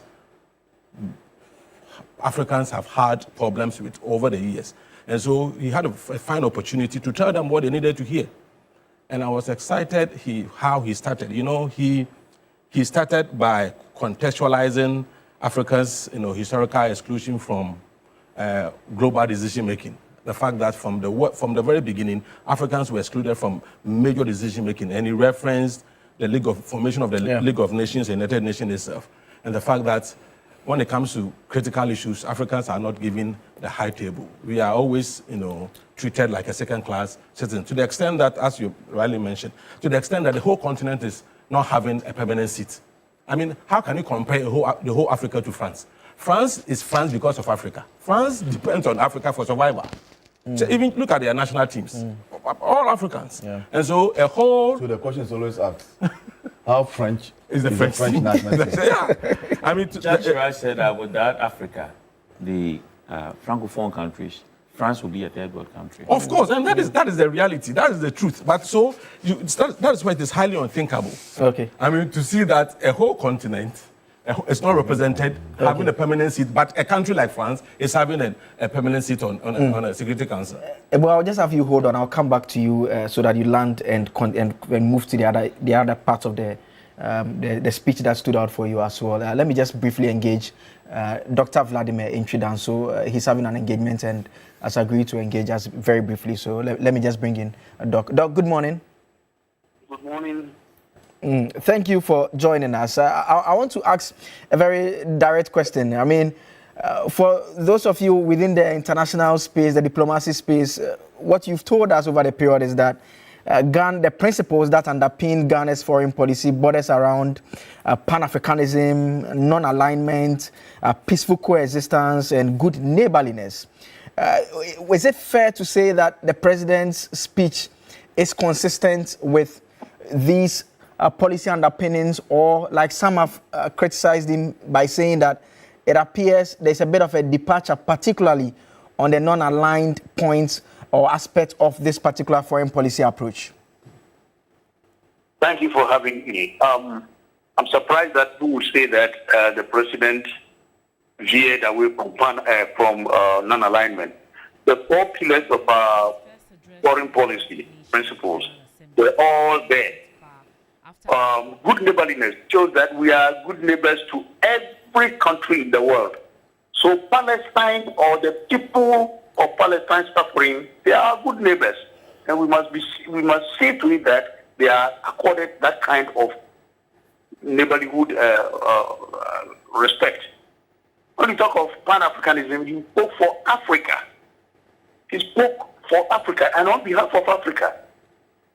The way we have been treated, the way we are still being treated as hewers of wood and drawers of water, he didn't like it. So Pan-Africanism is also still there. Non-alignment, yes, we don't have to be aligned to the east or to the west. But Kwame Nkrumah putting this principle down means that we must be always looking forward ever, backwards never. So we don't look neither right, neither left. And over here, he didn't have to pander to the whims of the west, nor pander to the whims of the east. His forthright mission was this, that, hey, look, the world is at a crossroads. The Security Council, the United Nations system is collapsing, and we need to do something about it. Is that non-alignment or not non-alignment? I strongly believe that he took the path of non-alignment. So for me, we don't have to fault the president at all. People said he was forthright. You need to be forthright in international relations where you want something to be heard properly. And that is called offensive diplomacy. And that is what he chose to do. That he will be listening to people who will applaud him, people who will note it, and then try to help him take action on it. So we didn't fault our foreign policy at all under any circumstance.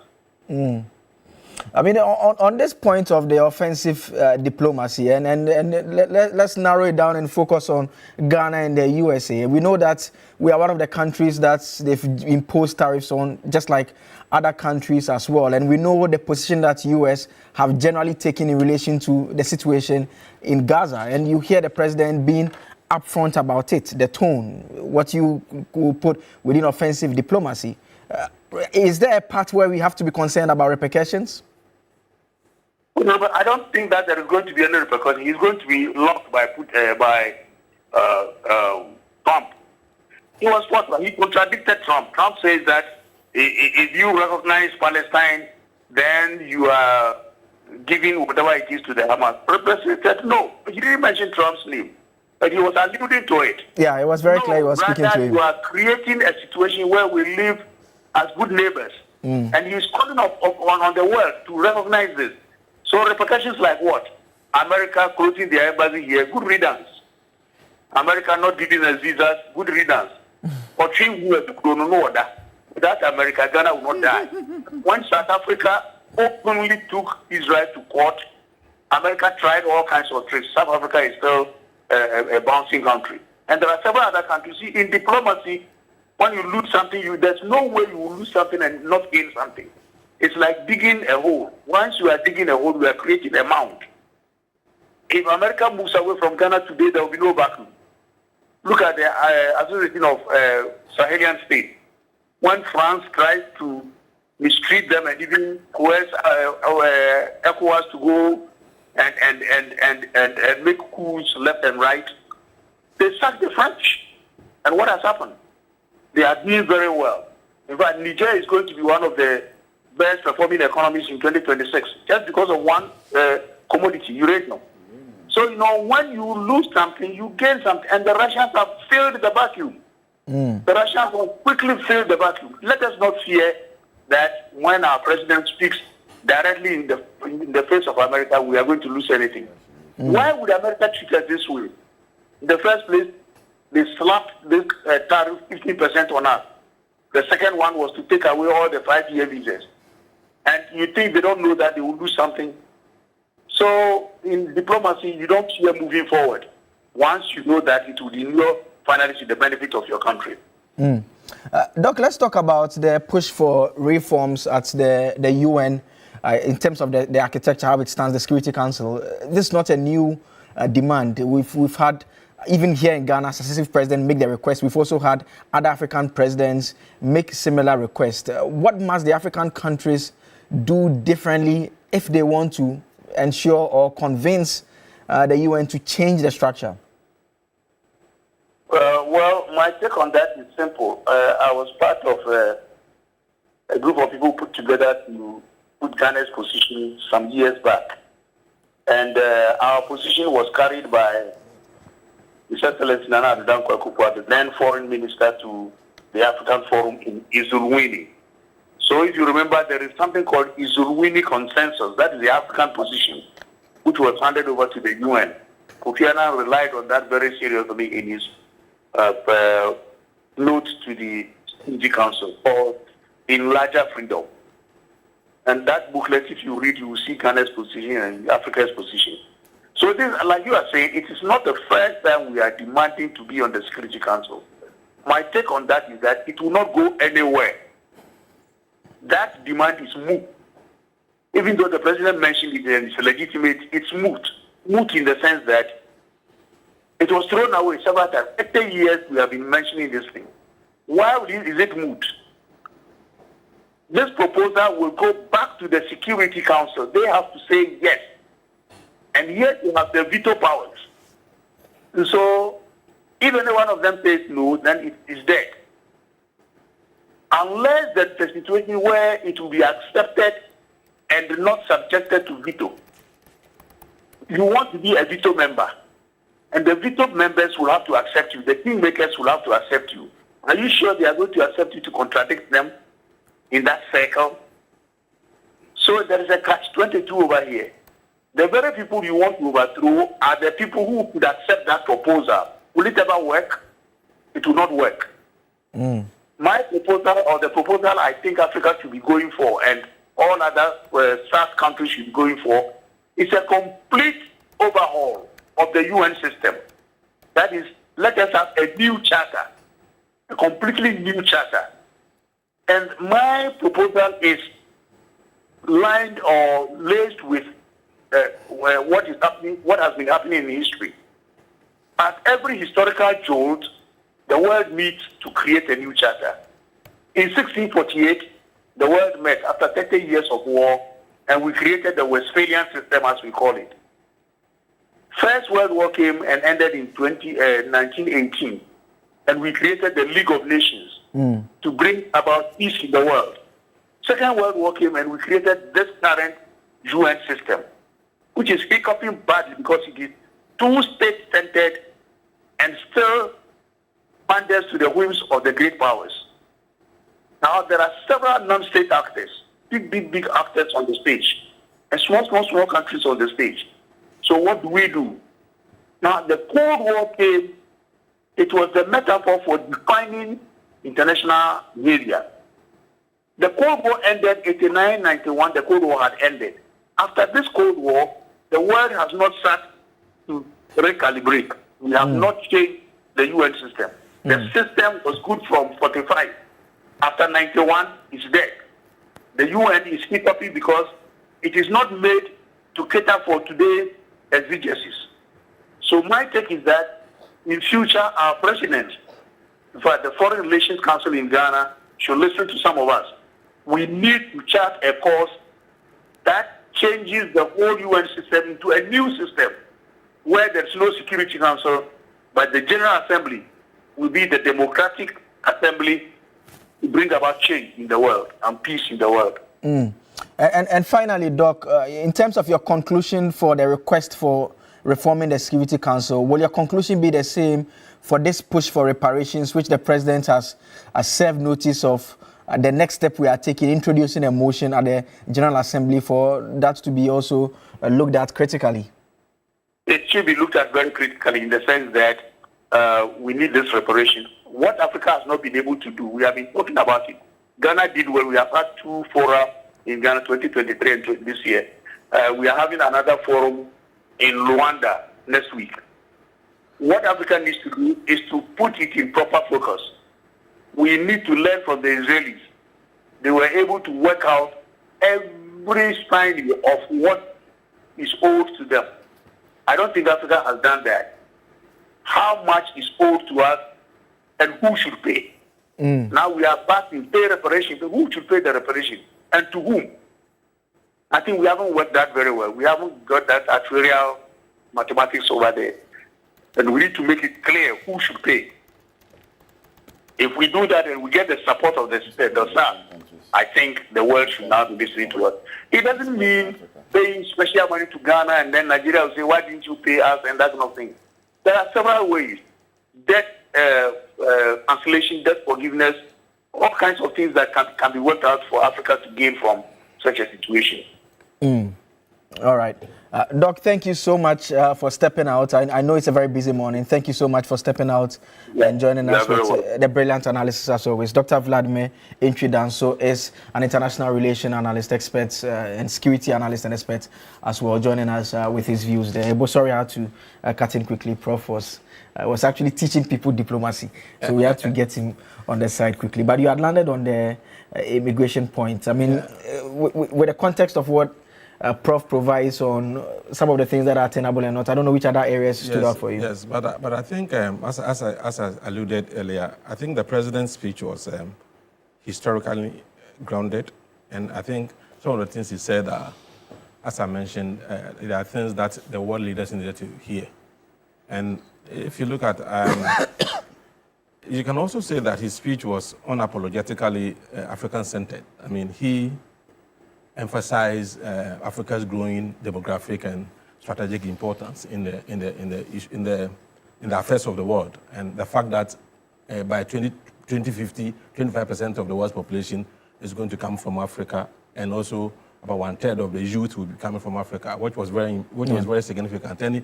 And he also said the future is Africa, and that is where I want to dwell more on, because if the future is African, it's not going to be as a result of the fact that we have the numbers, but the things we begin to do today. I believe that we are well positioned as a continent if only we will respect ourselves and also look at the issue of this United States of Africa, this issue that has been on the if you like on the table for a long time. If we're able to do that, if we're able to respect ourselves, if we're able to agree that as a continent, we need to identify ourselves as a united, a continent. Then we can have the bargaining chip to be asking for some of the things we're asking for. But if you go as individual states, and as I mentioned, to the extent that even France is recognized, even having a permanent seat on Security Council, and the whole continent of Africa is not having that. That is a problem. Okay. So I also want to also touch on the issue, another issue that the President talked about, which is the discrimination, or he said the global financial system is rigged against Africans, which is true. Because, I mean, to think of it, we have gone to the IMF 17 times. We are still struggling. So it means our future or our development is not dependent on the IMF prescriptions, because they have prescribed for us all these years, yet we are still struggling. The same with the World Bank. So of course, these Bretton institutions are not for us. So it's about time we look beyond them to look at how Africa, we can develop our own economic models. I believe that, I mean, in terms of natural resources, Africa is the richest. Okay. So why haven't we modeled our economic, if you like, structure around our natural resources, our agricultural resources, our marine resources? I mean, we have everything going for us, except that Of course, we've had greedy leaders. We've had leaders who don't really care about the people. They only care about themselves and all that. But I think it's about time we sat down and look at some of these things, because we can't be dependent on the West all the time. Okay. We don't have to be receiving candies from them. We have to be buying our own candies, if you like. And so I would, before I end, I would want to applaud the president for the kind of speech he gave out there. I think he made us proud as Okay. not only as a Ghanaian, he made us proud as Africans as well, that he was able to tell the world some of the things they needed to hear. Let me come to senior now. And there are those who, you are a member of the Convention People's Party. The diplomat I was talking to yesterday, he was saying that the speech reminds him of the Nkrumah times when Ghana had a voice on national matters, and we were in the global political space playing roles and being heard. Is that the same sense that you also get from the speech by His Excellency? Good morning to our viewers.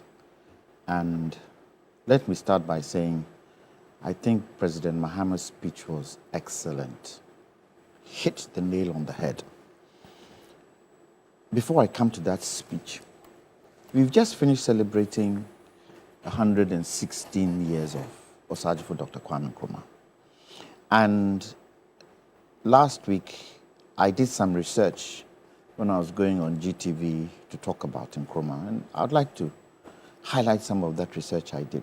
What I wanted to find out, what did Nkrumah mean when he emphasized that Ghana's independence is meaningless unless it's linked to the total liberation of Africa?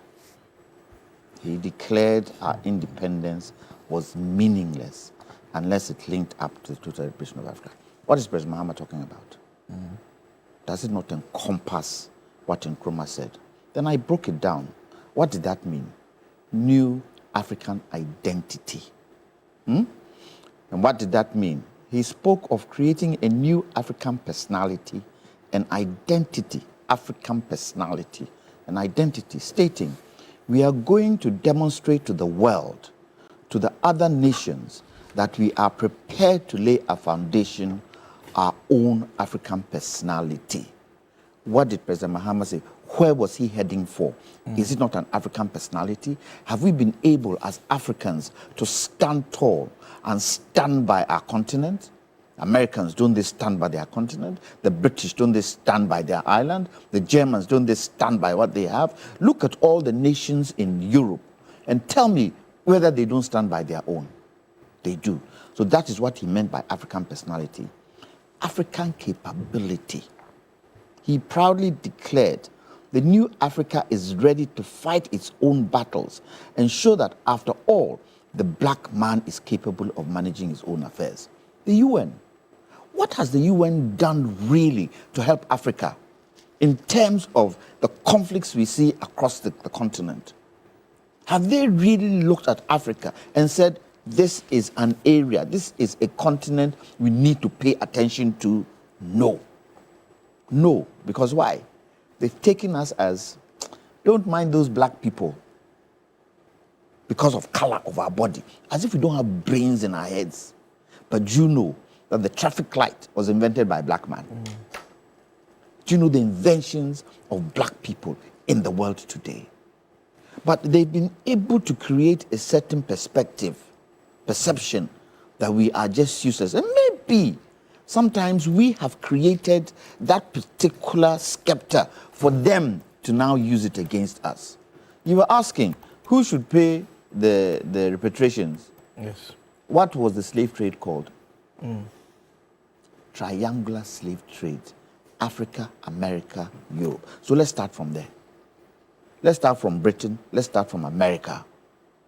And let's see whether they are prepared. Have they not paid the Israelis for whatever happened to them? What about us? And you take a continent like Africa, 1.4 billion people. I hope from President Mahama's speech at the UN, African leaders will begin to gather. Because I remember growing up, in the early days of independence where Ghana was moving, you could see Jomo Kenyatta and all the others were following him. They were all ready to develop their nations. So the question you then ask is, we are pointing a finger at them. 1, 2, 3 fingers are pointing back at us. What is it that we have done wrong for them to create this kind of narrative for us? And you take a country like Ghana. What's the population? Let's say 33 million people. Is it a country with no natural resources? Take a country like Singapore. What's the population? About 5 million, 6 million people. Are they not first world?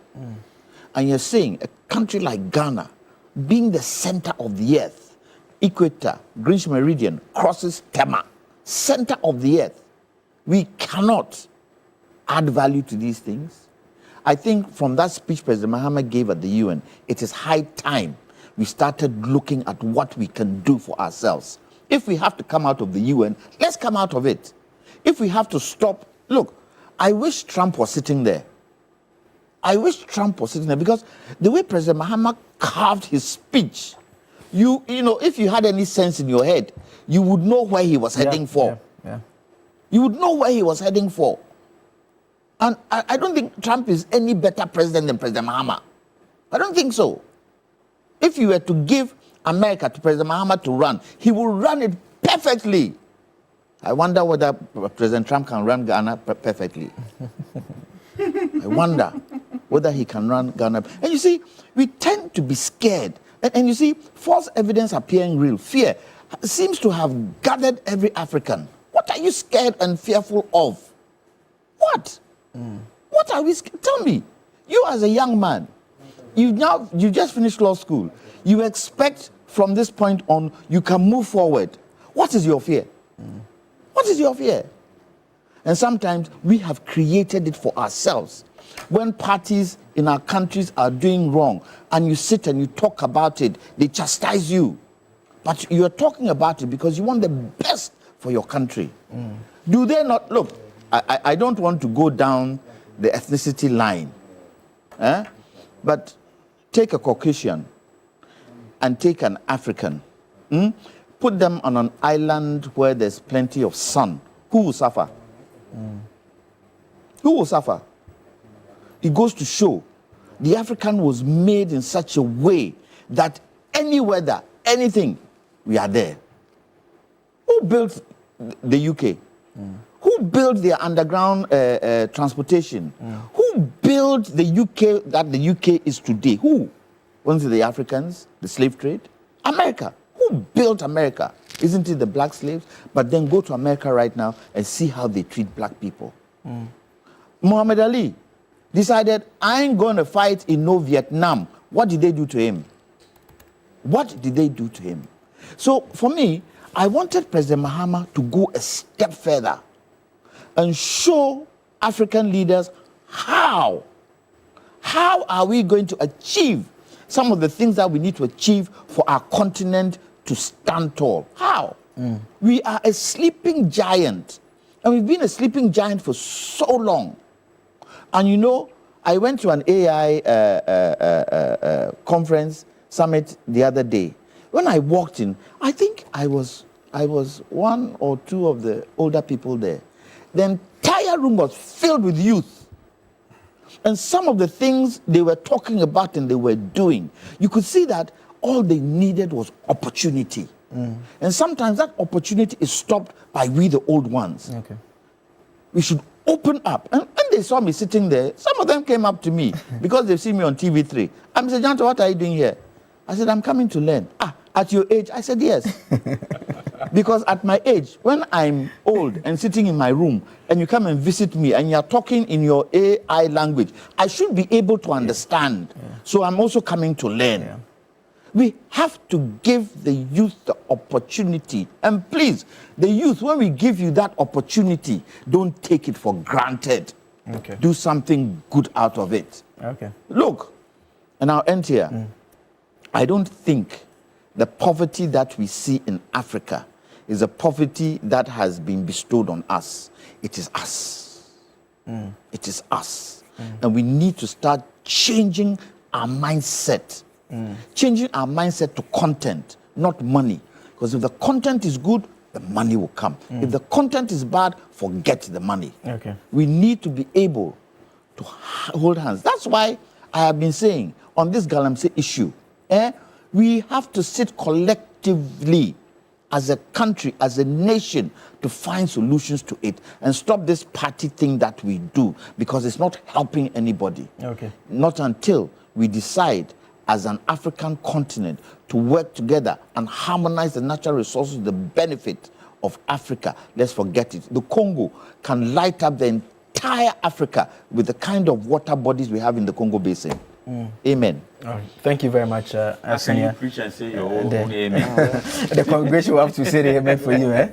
You have to say amen for the others to say amen. Yes. Let me come to AB now. And AB, someone says, usika so wasem so, but this one, yesika so, so yasem eya yekese dodo.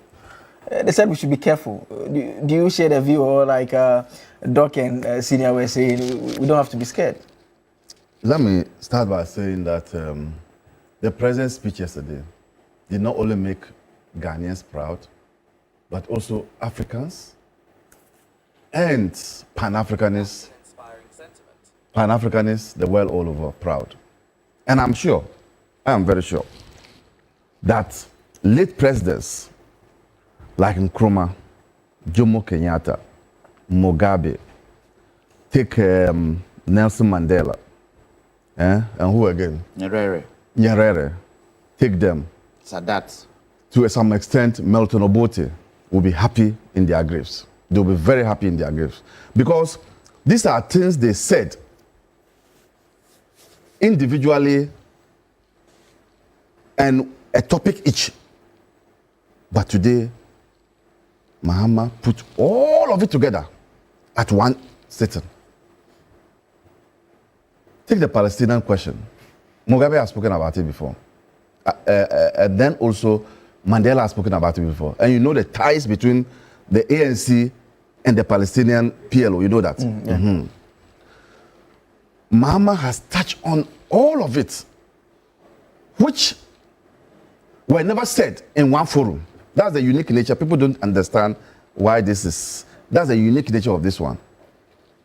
Look, when I watch CNN or the BBC and I see a Palestinian child holding an empty bowl, scrambling for food from aid workers, and I see a Palestinian child with medical gadgets fixed to his nose, and I see the ribs, I don't see a Palestinian child. I see my own child in that person. I, Abraham Alva, sees my own child in that. And I ask the question, how would those parents feel? Because I know I can't stand it. If it were my children, I cannot stand it. So how do those parents feel? I put myself. And the whole notion of we and them, which is non-existent, is what is fueling this. And in our backyard, the same thing. We are Kusasis, we are Mampusis, we are Gonjes, we are that. We are Efutu, we are this. This notion, this notion that we are this and we are that, which is a fake one, it's a fake notion, it doesn't exist, is what is leading us to all these things. So I was happy that he talked about the two-state solution. You live, I live. You live, I also live. Simple. Simple. And you see, the problem also is with the African leaders. Some of our leaders are nothing more than village headmen. Some of our African leaders. Now that our president spoke this way, and I'm happy because I didn't know that the Kenyan president also said we should withdraw. Yes. That was the way I was going to land today. But I'm happy he has said the Kenya, Ruto has also said that if they don't heed to us, we will withdraw from the union.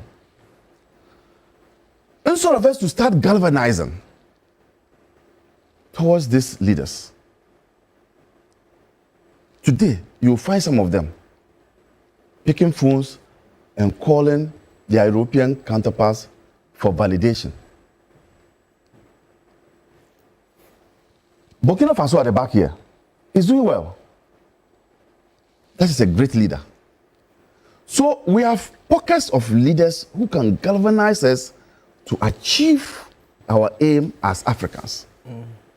But the few ones are the ones that are not, and I describe them as village headmen. They are not African leaders because they feel comfortable in their small silos. No? What can we do to ensure that our voice is heard and heard loudly? In the past, and he said it, if you see the pictures of Nkrumah, we identified a central point, which is Nkrumah. You will see Nyerere following him. You will see Sadat also following. Nkrumah with his, that is a small stick. You can see them gravitating towards Nkrumah. But those village headmen were the ones who truncated Nkrumah's vision. Today, I've heard some people say that we are a non-aligned country, we don't need to stick our neck out. I've heard the MPP people say that. In fact, the ranking on the Foreign Affairs Committee actually, Foreign Affairs. Samuel Abu Jinapo actually addressed the news conference and made that point. They should shut up their mouths. They are the ones who, when they had a turn to rule this country, were reporting African leaders to America. Did Jacob go to, is it America or UK? US. US. Burkina Faso. Burkina Faso, that some people are there. What stopped you from taking a flight, go to Ouagadougou, sit with the man? Oh, my borders are problematic. What can we do? You go and, like a slave man and a slave master. They have no record. I am telling them, when it comes to these matters, they should shut up and leave us to deal with our important matters. You know, so I think former president, now president, Mahama did extremely well. He set a right tone. And what we can do is to now come back to our own African Union, having sounded this at the United Nations. But you know, he did something too that I think the only person who ever did that was Mugabe. But see, Mugabe was brazen. Our president was calm, but the results are the same. The effect is the same. He told Trump why he refused to give Abbas a visa to come to US for the conference. Which other president could have said that? Now, let's ask ourselves, if you are a host of an international organization, why should you have the right to determine who comes in and who doesn't come in? You are only a host, and the host means that that part of the country is for everybody. United Nations, where the conference is taking place, is for everybody. So you cannot be the one choosing and picking who should come. So if one day America is not happy, they can decide to say that the UN Secretary General, wherever he finds himself, should not come and head the conference. And that's the issue about the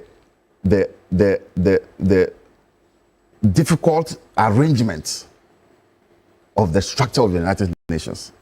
That for me is unacceptable. You cannot be the one, because Abbas is not coming to Trump. Abbas is coming for United Nations meeting. Abbas is not coming to meet Trump. So Trump had no rights, and I don't think that, and I think the UN should deal with that aspect. Who has the right to invite the leaders for the conference? Should it be the American president, who himself is a participant? Then when can we also say that he shouldn't attend the meeting? At what point can we say that he should attend the meeting? So I think President Mahama hit the nail right on the head. We must applaud him. And the next step, we've heard these things so much, is action. I want to see African leaders. One of the action is what Rutu said. Let's pull out and see whether the United Nations will still be United Nations. If 54 African countries pull out, will they call themselves United Nations again? Okay. You know, I'm watching after the Secretary General's time is up. You know the president that President Mahama was referring to the United Nations? Do you know who it was? No. She's called Amina Mohammed. Oh. When she was talking about the first female she's my General. good friend. Oh. She's Nigerian. I'm seeing whether when the current UN Secretary General's time is over, whether she will be given an opportunity. And you know when he spoke about when a duck quacks, yes, it swims, and that's what it's a duck. Reminds me of Nelson Mandela when he said that we don't care the color of the cat, whether it is black or it is white. So far as it catches mice, that is what we want. But he also took a swipe at Trump when he talked about all Americans are immigrants. Yes. Isn't Trump an immigrant? I just talk about Isn't Trump an immigrant? Yes, Prof, you were taking some notes. Yes, 1 I minute. want to quickly talk about some of the issues. I think most of the issues that my colleagues have talked about, I talked about them when I started. My mother will always ask me, but why do they always ask you to speak first? It's kind of funny. One, tribalism and clanism is more dangerous than racism. And we have a situation where people align themselves with their tribes and their clans. So I'm proposing that we have to get a united front, as I said earlier, a united Africa. And if we need a united voice, one voice for Africa to be more powerful, then we need a universal language in Africa. Because America, they all speak one language. Europe, if you go to Germany, that's one language. Africa, we have a lot of languages, plethora of languages that we have. So let's use the next academia, let's use the next 5 to 10 years to develop a single language that is common to most of us. That will help us a lot. Okay. Then our currency, the Yoko, our currency was what? What was the ICO? Equal, yeah. That never materialized. So the African Union and the way we are doing things, we should step up.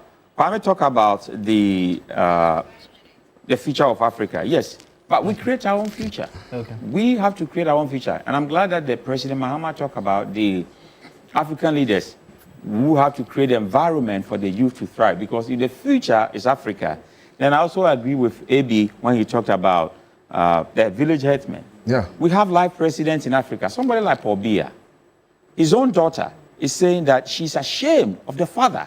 You've been a president for such a long time that you've become a liability to your own people. Just go and rest at his age so that other people can continue. But he's there. And the daughter said that at your age, you were taking instruction from a French president who is half your age. And I think that the youth are now standing up because they are tired. Okay. Our leaders have to create that opportunity for our own people because the youth have a lot of ideas. Okay. And Kwame said it right on point that some of the older folks cannot bridge with the youth. So there's that kind of gap where the youth have all the IT technology ideas, but they are not getting the opportunity. They keep pitching the idea. I've attended many conferences speaking to the youth. They keep pitching ideas, great ideas, what they want to do. Financing is a problem. And then opportunity is a problem. So let's create the little resources that we have. Let's create that opportunity for them. The last thing I want to talk about is the non-aligned movement. The reason why Dr. Vladimir Chidanso was talking about not aligned, we are not aligned to the East or the West. Nkrumah started that. And I'm glad that on his day, I had Ethiopians posting on their social media that Dr. Kwame Nkrumah is the best Pan-Africanist they've ever seen. And that is to our plus. So anywhere you go in Africa and say you are a Ghanaian, people know you to be a Pan-Africanist because you are talking about the unity of Africa. And I think that is what President Mahama re-echoed, which is very good. Okay. But not aligning to America or the British or the French is a problem for them because they will have to endorse you to be part of the UN Security Council. And we have to find a way to get in there, just like the human rights issues, civil rights issues. We should find a way to get in there. And when we get in there, we should use that voice to champion the cause of Africa because nobody will come here and build Africa for us. We will have to build it ourselves. Okay, about 1 minute. Yes, I mean, I think after this, I think African leaders, we should come home and look at the issues that are bedeviling us as a continent. Do you think we don't know? Corruption is one of the issues that we have to address as Africans. Okay. We need to address the issue of corruption, economic mismanagement. These are critical issues because if we don't position ourselves to be respected, we will not be respected. Okay. And I think if we can take advantage of African Continental Free Trade Area, for example, what are we doing as a nation, as a continent? Are we taking advantage of it? Is it going to be something that is going to benefit all of us? If we're able to properly benefit from African Continental Free Trade Area, if we're able to politically come together as a continent, then we can be strong enough then to bargain and to also let the world know that yes, we are also powerful and a force to deal with. Other than that, if you're able to buy our leaders individually and manipulate them, I don't think as a continent we're going to go anywhere. Senior, 1 minute. United States of Africa, Kwame Nkrumah talked about it in the early days. The Europeans, the Americans, more the Europeans did divide and rule. So they put borders around us. Nkrumah talked about it, that we are all one. We are one brother and sister. He talked about a united army that could help solve African problems in terms of conflicts. I think it's high time we went back and looked at some of those things Nkrumah talked about. Nkrumah wrote 14 books. Which head of state in Africa has been able to do that? Which head of state in Africa has been able to do that? Let's go back. Let's put that politics aside and let's do things that would help build our nation and most of all, unite us in the country and then unite us as Africans because we need that economic might to be able to face anybody in this world. Now, we shouldn't take it that, because when America is no more there, the Russians will come in. They have their own personal interest. Okay. They don't have any personal friends. If we're going to have personal friends, it is us who can create those personal friends, but not them. Look, I was hoping, and I don't know whether it happened, I was hoping that President Mahama's visit, he went with business people. I was hoping. Because, see, one thing I find is that when a lot of business people from other parts of the world, especially Europe and America, come into Ghana to want to do business, they don't see their equally matched businessmen. And so it becomes lopsided. Then after a while, they do what? They now talk to their own people here. And by the time you say Jack, everything is gone. Okay. So when you look at today, our retail sector, who hold the commanding heights is the foreigners. Retail. And most of us are doing what? Kiosk and tabletop. These things must stop. We have to start having faith in the Ghanaian and having faith in the African because I know we can do it. The young ones looking at us, they should not think money, money, money. They should think, how do we make our life better by what we learn and the content of what we learn? But when I was growing up, and my father was sitting in a Mercedes-Benz, you could see that Papa Nowaye Juma, he deserves it. Compared to today, totally different. AB, final word. There's somebody who wants to bribe me with yams. He says that, and I want to share the yams with all of you. He says that he's a Pan-Africanist, and he's watching me now, and he has goose pimples. So I will be sending some yams to you. So I will share it with all of you. You know. AB, shared bribe. That was a bribe, yes. AB. So he's not bribing you. He likes what you said, so he's not bribing you. So you see, we need to understand that as Africans, there's one thing we can continue to do to liberate ourselves and to ensure that our situation changes. Okay. That is to say, we should identify leaders who have the gravitas, and when they speak, the rest of the world listens. Use them as champions and see how we can galvanize ourselves to follow them. As we speak now, there are Americans who don't like what Trump is doing. Indeed, I saw a video of two Americans who were asked to fly some some plane to Palestine with weapons, a lady and a guy. They refused. They were handcuffed, but they refused. So I want to separate the American people from the American government. And when you do that separation, you get to know that it's the American government, as we speak today, which is a problem, and not the American people. The American people have always stood for what is right, and have always been on the side of the oppressor. Okay. But we have somebody who is an orthodox, or is somebody who would normally move away from what everybody does. He is the one who is the problem, and I think that we should separate the two. Okay, thank you very much. Let's do some messages quickly. This one here from landlord Bolga D-Line. You say that moments like these must remind us that our choice of a president must go beyond local popularity to include international stature and appeal, for it is through such stature that our nation earns respect and secures its rightful place on the global stage. Musa Batwa in Asawase, you say that Lawyer Maliba is spot on. President Mahamat's address on the 80th UN General Assembly will go down in history as the second most powerful African speech. Thank you for joining us. My guests have been Abraham Amaliba, Director General National Road Safety Authority; Kwame Jantua, a legal practitioner, a member of the Convention People's Party; Ebo Bakman is a senior communicator with the Movement for Change; and Professor Enoch Opoku-Entry is a governance and policy analyst, also joining us this morning. And talk of Prof, let me tell you some good news. Are you looking for a university that will prepare your child for the future? Then it's Academic University, where Prof teaches. It's the best choice for you. At Academic City, we do not just teach, we nurture creators, innovators, and leaders who shape tomorrow's world. We offer undergraduate programs in engineering, computational sciences, business and communication arts, and our BSc in artificial intelligence and robotics engineering are the first and only of its kind in sub-Saharan Africa. With world-class facilities and industry-experienced faculty, students do not just learn the latest technology, they actually create it. And for working professionals and young graduates, we have got you covered as well with our MSc programs in cybersecurity and data science analytics, as well as our professional certificate programs that are also available. At Academic City, our programs are practical, relevant, and future-focused. You can get in touch by visiting act.edu.gh for more information, or call on 0262693870, or visit the website like I did indicate. Admissions are open now.